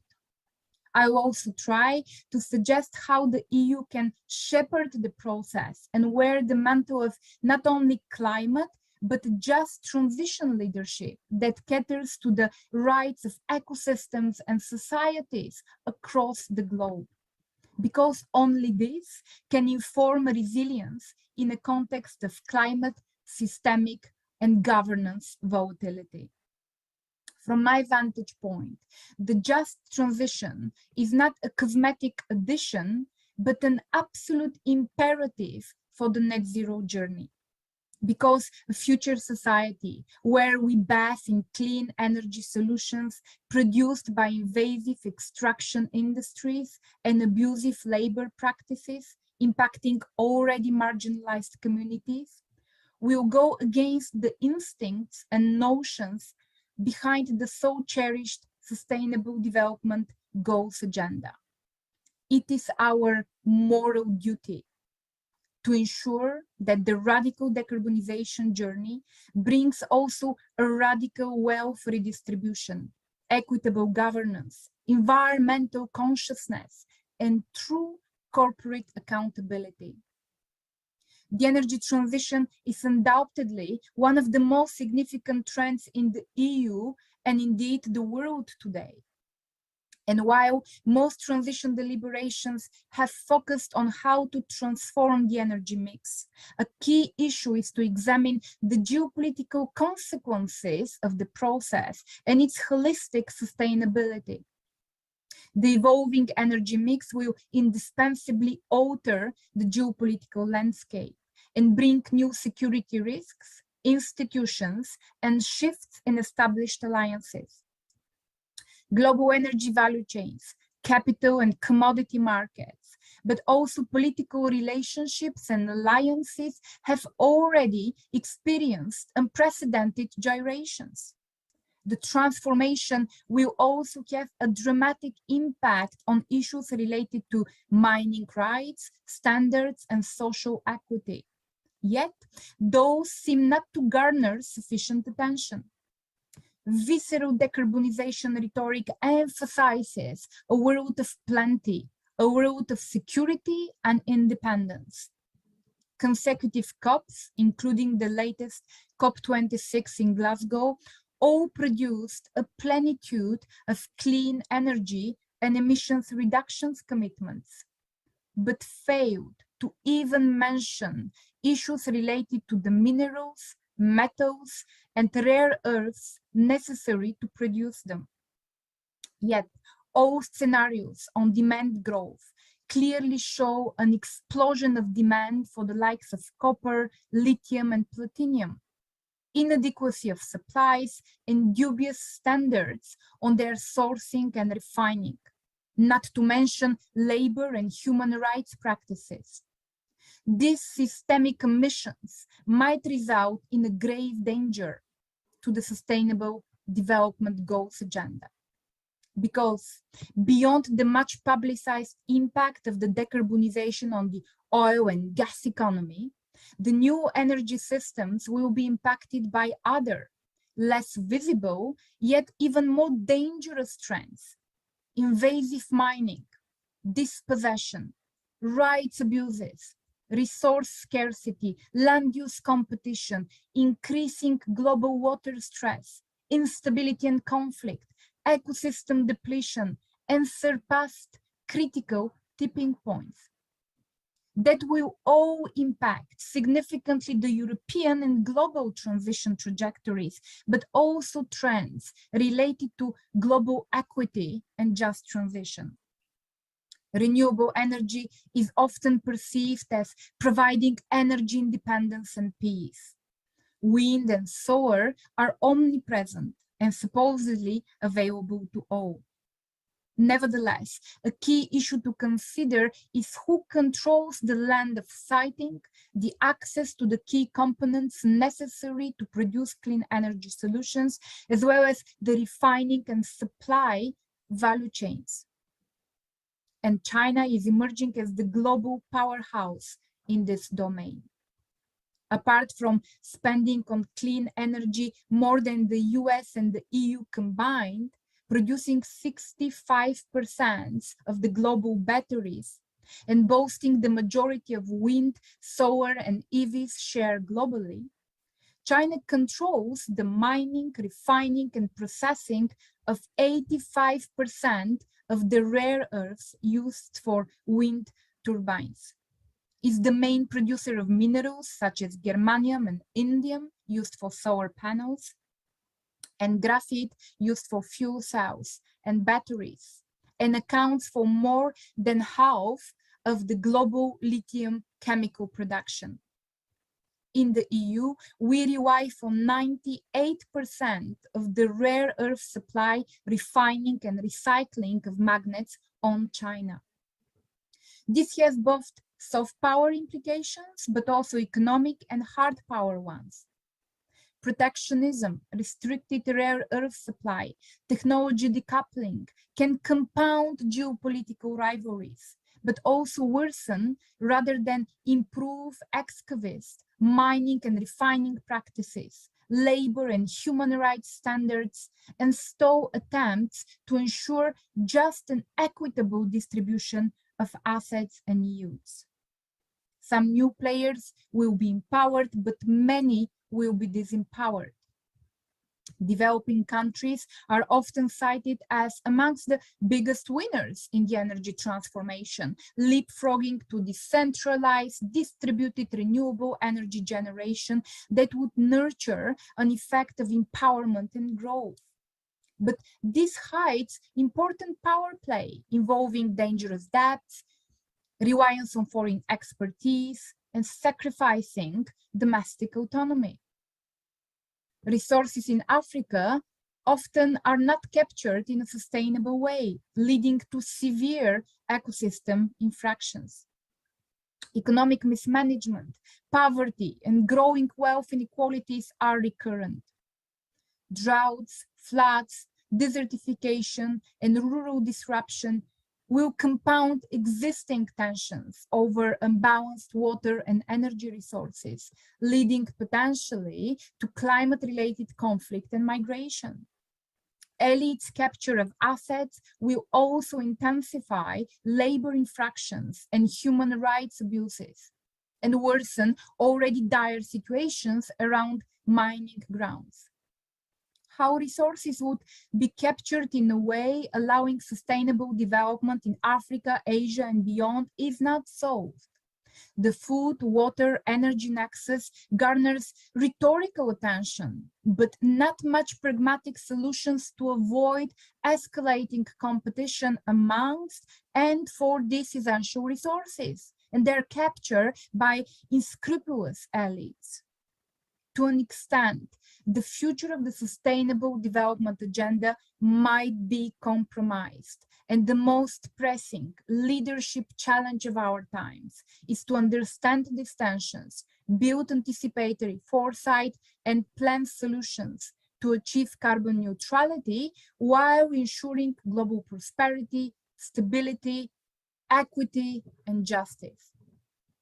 Because a transition that does not cater to justice and vulnerable communities' empowerment would also discredit its own instincts of sustainability and perpetuate structural problems related to exploitation.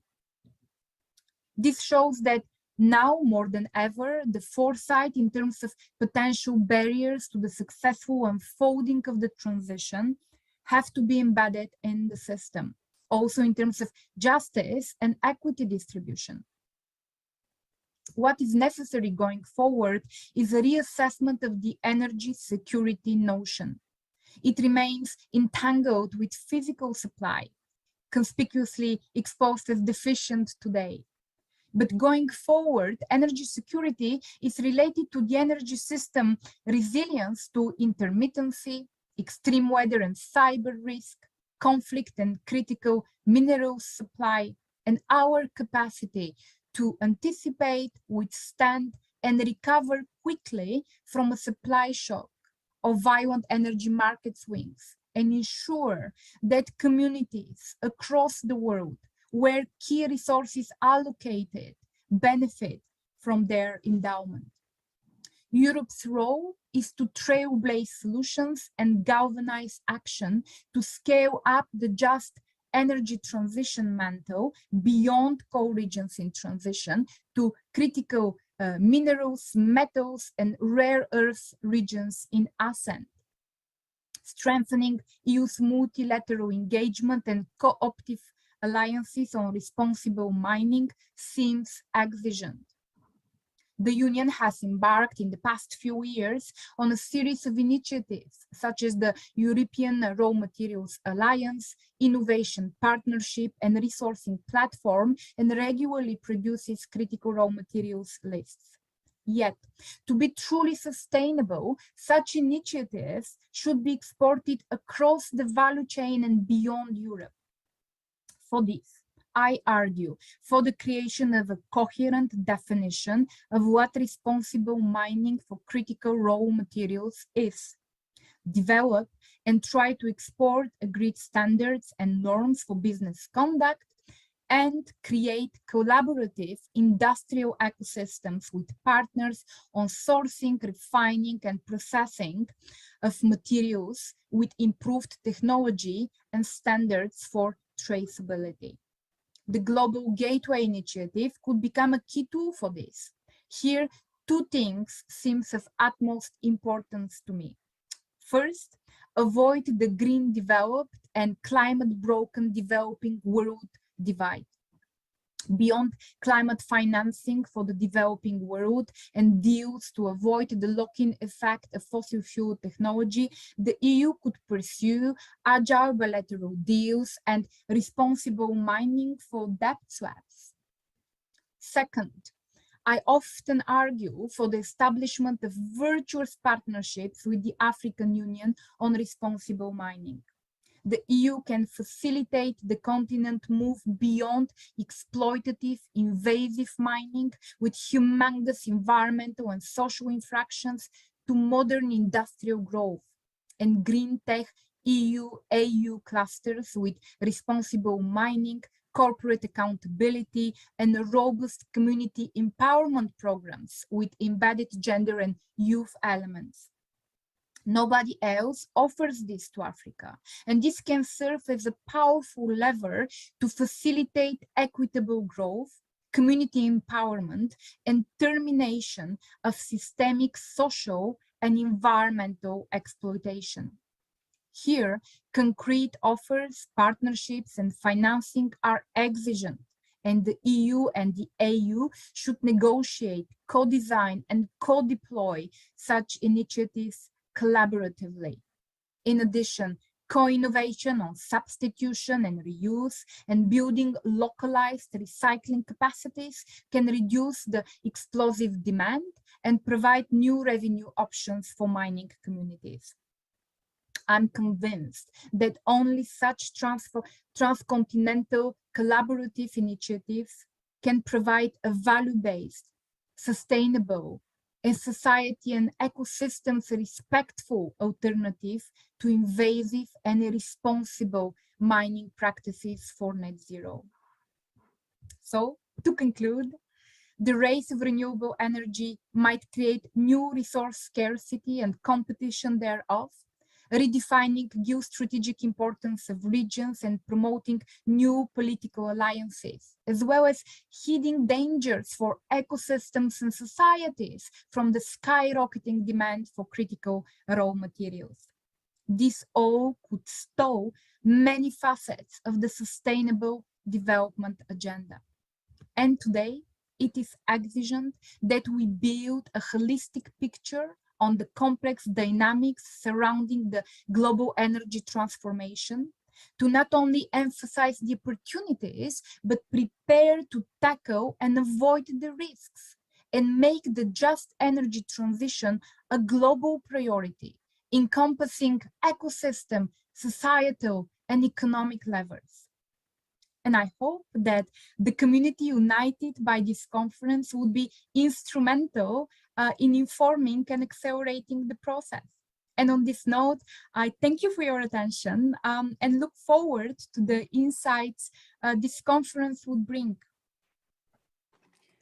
Brilliant. So on behalf of all of us here, I know that she's not there, but let's give Jana a round of applause for her fantastic talk just now. Fantastic. Brilliant. So that now brings us into the final part of today's session. So panelists, those of you who are still here, if you want to turn your videos on, if you want to take part in this discussion, I know that Kathryn needs to run shortly, so she might not be able to join us. But so Gertje, Liz, Ruth and Andy, if I just work through the four of you, is there one thing or some things that you feel have either made you sit up and think during this afternoon, or something that you actually disagree with and you'd like to push back on, or something that's that actually you would just like to underline and accentuate a little bit further? Gertje, perhaps if I start with your lovely self, and then I'll go to Ruth. Thanks, Sarah. I think the first thing that pops up in my mind is actually something Kathryn mentioned in the chat as well. I think this just transition is not anything new. This is in Wales, coal mines have closed like ages ago. Mines open and mines close. This transition and changes in the use of raw materials is nothing new. And what really frustrates me is that we haven't solved it. So the problems I think a lot of us discussed now were discussed in the 60s, were discussed before as well. Why have we not found a good solution? Okay, brilliant. Thank you very much, Gertje. Ruth, how about yourself? And then we'll go to Andy. Yeah, there's two things I want to mention. One is, you know, my overwhelming joy really at the level of passion and emotion expressed in this session, but also just to say, yeah, and to underline what was said by Liz and also in the chat, that and until we can all express to each other the way we feel in a way that others can hear it, and that we give them that back, so we listen to them too, we can't have a meaningful dialogue. And if the industry, the people with the power, can learn to be much more in touch with those ideas and to reveal how they feel, you know, under siege, frightened to say that you're associated with the mining industry, for example. And the other thing I wanted to say is that the mining, you know, we're talking about the mining sector as a very big bucket. It is a very big bucket. It's also a very diverse bucket. And my end of the mining sector is in quarrying, really, which is a local business for construction materials. It has direct impacts on communities. And because of that, and because of the shorter timescales involved, that industry, certainly in the UK, has developed ways of producing really excellent new land at the end and operating alongside communities, because they have to. Where, you know, it's a really dense population in the UK, and we value our landscapes, as we heard James say in the Bursting the Bubble session. So within our big bucket, we can learn so much from each other, you know, different aspects of the big bucket, and also the different scales of the big bucket. So brilliant. Thank you very much for that, Ruth. Andy, how about yourself? And then we'll go to Liz. Oh, have we lost Andy? I think we maybe lost Andy. Liz, let's go to your lovely self. He's frozen. I think there was just one thing that I wanted to say that I think I actively tried to avoid it in my presentation, but it is a bit the elephant in the room for me in this conversation that I think we could stand to be a bit more aware of. And that's when we talk about this just transition, the transition to a low carbon future, our need for raw materials to fuel clean energy. The question we don't ask enough is energy for who? Raw materials for who? And at what cost?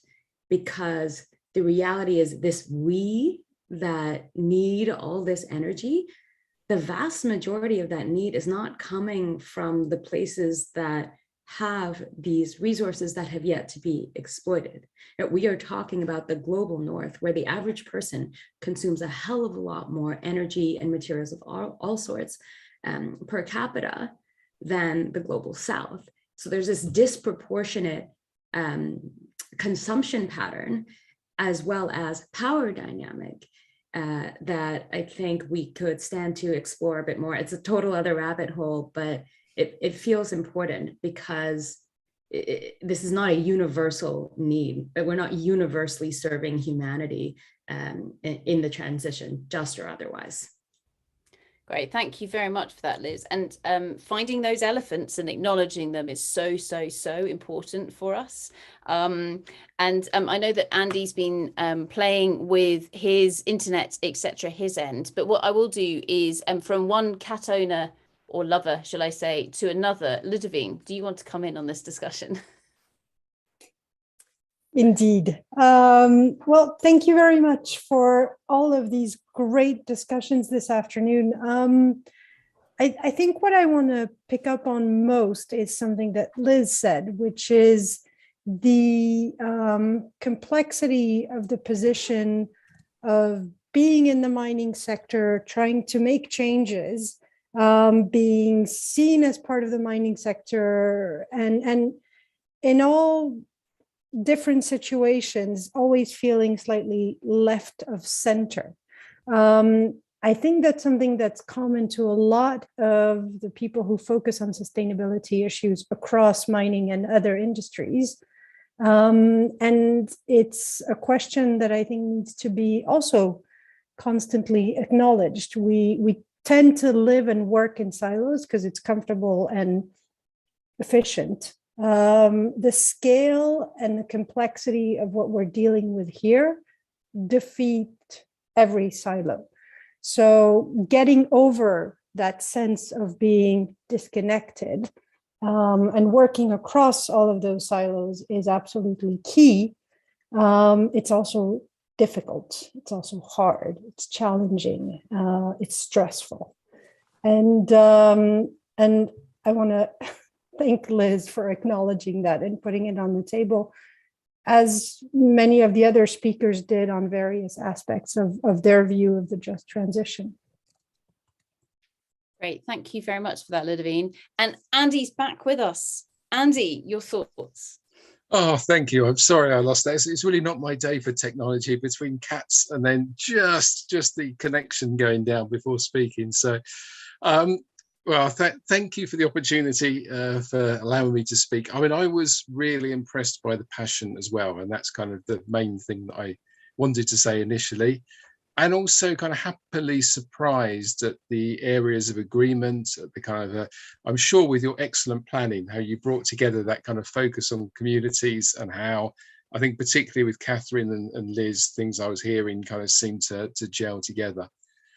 I guess one slight thing of disagreement, which will be with Mark on the end about the industry selling itself and its ability to sell itself. But and I think, as was mentioned, it's a big bucket. So I understand where he's coming from. But I guess, you know, my experience tends me to be more towards what Liz was saying earlier, that I think the real big worry is greenwashing. And I'm often reminded of Robert Friel, a sort of mining entrepreneur, who definitely comes from, I think, the different side of the bucket to me, who described that, you know, if there was going to be a great big Green New Deal, then it was going to be, he described it as the revenge of the miners. So I think, you know, that's often what comes into my head in terms of you know, an area, you know, an idea of kind of how this thing is going to go. So I think it's up to some of the excellent people I've heard speaking here to kind of, put the other side and to try and keep that going. And just one final thing, I mean, I was really impressed by that burst in the bubble idea, as I mentioned earlier.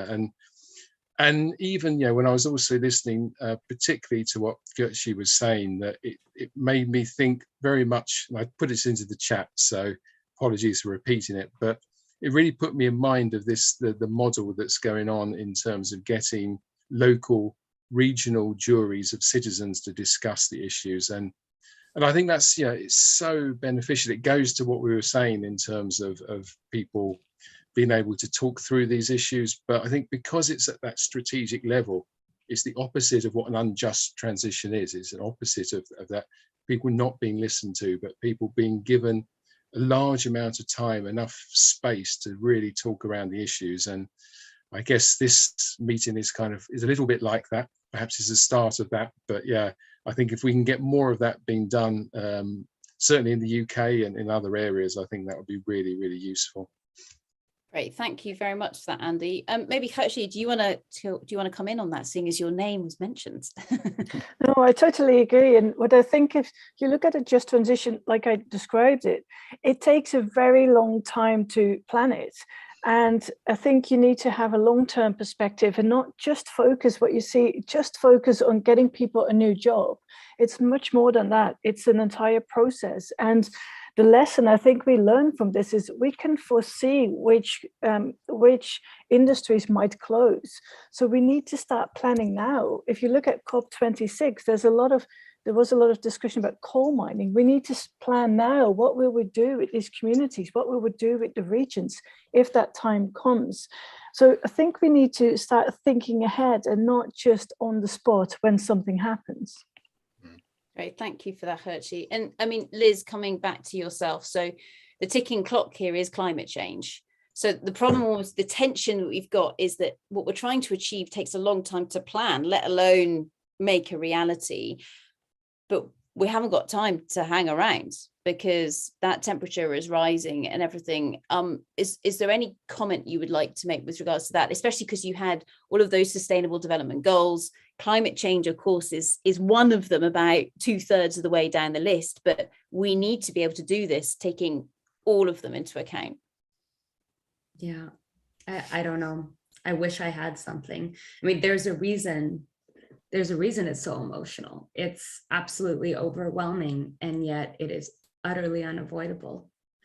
And I think that the only thing is learning better to work together. Like what Ludovic was saying, we got to kill the silos. And that's as true for us folks who work within the realm of sustainability as it is for mining companies to one another. Understand that there's something pre-competitive here that we are not working on, and well beyond the industry, mining with everybody else. If we don't work together on this thing, there's no way we're going to get there. So building on that then, Liz, final comment, and we'll go around our little virtual panel that we've got here. Constructive, how do we break down these silos? So how do we do it? Liz, do you want to go first? And then I'm going to go to Ruth. Can I go last? Okay, Liz, you can say, can I go last? What's going to be really interesting is if all of you say, can I go last? Because then we'll just end up in this virtuous cycle. Ruth, how about yourself? And then we'll go to Andy. Yeah, I think fearlessness is what we need to do. Fearlessness in sharing and making opportunities to hear from people who we regard as other. Cool. Hearing from people who we regard as other. Excellent. Andy, how about yourself? And then we'll go to Gertrude. Yeah, I think honesty and an ability to build trust. I know certainly from the community perspective of some of the communities that are very much would be considered anti-mining. I mean, that's a really big trust breach to get through. So, but I also think, potentially I think there is the willingness there. So yeah, definitely for me, it's kind of how you break through that trust barrier, really. Okay, breaking through the trust barrier. Gertrude, how about yourself? And then I'll go to Ludovic. So to me, it would be much about interdisciplinarity. So how do you get people from different backgrounds, different sort of ideas. How do you get them together and have this discussion? And I think a conference like this is actually excellent to organize that. So making sure you have a dialogue with different perspectives, different voices, because otherwise everybody will stay in their own silo and never take the perspective of someone else. Great, thank you very much, Hershey.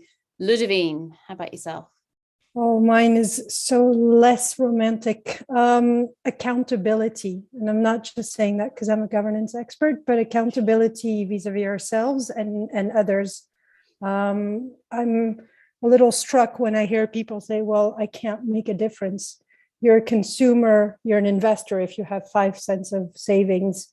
You are a voter. You are, you can hold a series of key decision makers to account. So start doing it and hold yourself to account in making those decisions, on a daily basis. And it's hard because it's very uncomfortable. So I think changing the way we think about how we make those decisions and how we hold other people accountable will break down a lot of barriers. Because if you make it somebody's problem by holding them accountable for it, they'll find the skills, they'll find a way. Thanks, Ludovine. Now, Liz, you're still saved. Andy has just messaged me to say he would like to come in with another comment, and then I'll come to Liz. Sorry, yeah, just a small one. It was just basically going back to something that Liz has said. I think chaos has returned as well, of course. Something that Liz had mentioned, or as that question is, it's not just, I think, about how we talk to each other. It's also about learning from other industries as well. And I think one of the real problems is, when you posed the questions Liz earlier, I mean, it is an imperative. There is so much that needs to be done urgently, but it also means that you can make the wrong decisions. And I think one of the interesting things that's come out of the discussions around forestry and deforestation is that they're moving now much more to trying to empower smaller communities. And I think that's a really interesting, it's very difficult because obviously you want a big project that's going to save the world, but actually, maybe that's not the way to go forward. So, it's great that we're talking to each other, but I think also, listening to and learning from other sectors, etc., would be really useful. Okay, now I am out, but thanks. That's brilliant. Thanks, Andy. Anybody else before I go to Liz? No? Awesome. Liz, over to you. Yeah, I think those are all incredible points, super valid. I agree with them all. And the only other thing I think that I would add is around the courage to be vulnerable, which I still don't see enough of within the mining industry, particularly. In the incumbent culture does not encourage that. And I think that if we want to break down silos and if we want to collaborate and if we want to talk about some pretty substantial change here, that's a really important place to start. So, when we're vulnerable, we share more from heart. We tap into the human connection, the thing that connects us all outside of the hat we wear when we go to the corporate office or out into the field. And I think that's the place to start because we are talking about a humanity-wide change here. Great. Thank you very much for that, Liz. Absolutely brilliant. So just to summarize with regards to that, we had fearlessness, sharing, and really hear from those people who are other in it. And I'm imagining there were some inverted commas that were there. Honesty and building trust, making sure we've got dialogue across those disciplines, so that across disciplines. There we go. Just cop out of that one. Accountability. And what Ludovine said at the end of there was, if we hold people to account, they will find a way to be able to overcome those challenges that we're actually setting, but we need to honestly hold them to account. Learning from other sectors, as Andy was saying, and it's maybe not just that big project that's going to save the world, actually thinking about this in a more cunning fashion. And then finally from Liz, that courage to be vulnerable. Because it's through that we get that human connection. We perhaps get that trust, that honesty, that openness across disciplines as well. We say, I don't actually understand anything you just said, Hershey. So can we have that dialogue? For example, we get through those language barriers, etc. as well. I did to part understand, by the way. It was fantastic talk. So with regards to that, thank you, a massive thank you to our 12 speakers and Kat, who took part in this afternoon's session. Massive thank you to all of you. Big round of applause. Thank you very much. And just with regards to tomorrow morning, so for those of you who are either in UK, Africa, Europe, etc. time zone, this is happy for all of us. For people in Australia catching up on the videos, this will be coming to you shortly. For those of you like Liz in British Columbia, my sincere apologies with regards to the timing of the next session. So at 8 a.m. tomorrow morning, we're going to be joined by a raft of geoscientists. So we're going to take a look at what has been updated within those mineralogical resource reserve codes, where they have very much integrated a whole wide raft of different aspects of ESG into those codes of governance, which is really exciting. This is a step change in terms of what's going on there, and perhaps accountability in action. So picking up on Ludovín's point, which is fabulous. We're also going to be hearing from Mark Robinson from EITI, a little bit of which we heard about earlier on today. We're going to hear from Jamie Strauss from Digby. So again, another mechanism through which we can measure a lot of this. And then we're going to finish off tomorrow morning's session with Christian Spano from the ICMM, so the International Council for Mining and Metals. So again, another diverse group of people all sharing their opinions, their thoughts, their challenges, their concerns. And then into tomorrow afternoon session. So Liz, this is now back into a better time zone for yourself. So we're going to be hearing from a wide range of people, including US senators, or something of that ilk anyway. So we've got government from the US coming to speak to us, which is fantastic. We've got lawyers coming to speak to us. We've got social experts coming to speak to us, people who want to revolutionize how we actually undertake finance with regards to raw materials. Yeah, it's going to be a fantastically diverse discussion tomorrow afternoon. We'll find the story in that one. So brilliant. Once again, thank you so much to everybody. Really excited with regards to this discussion. Have a fabulous rest of your week and stay in touch. Thank you very much.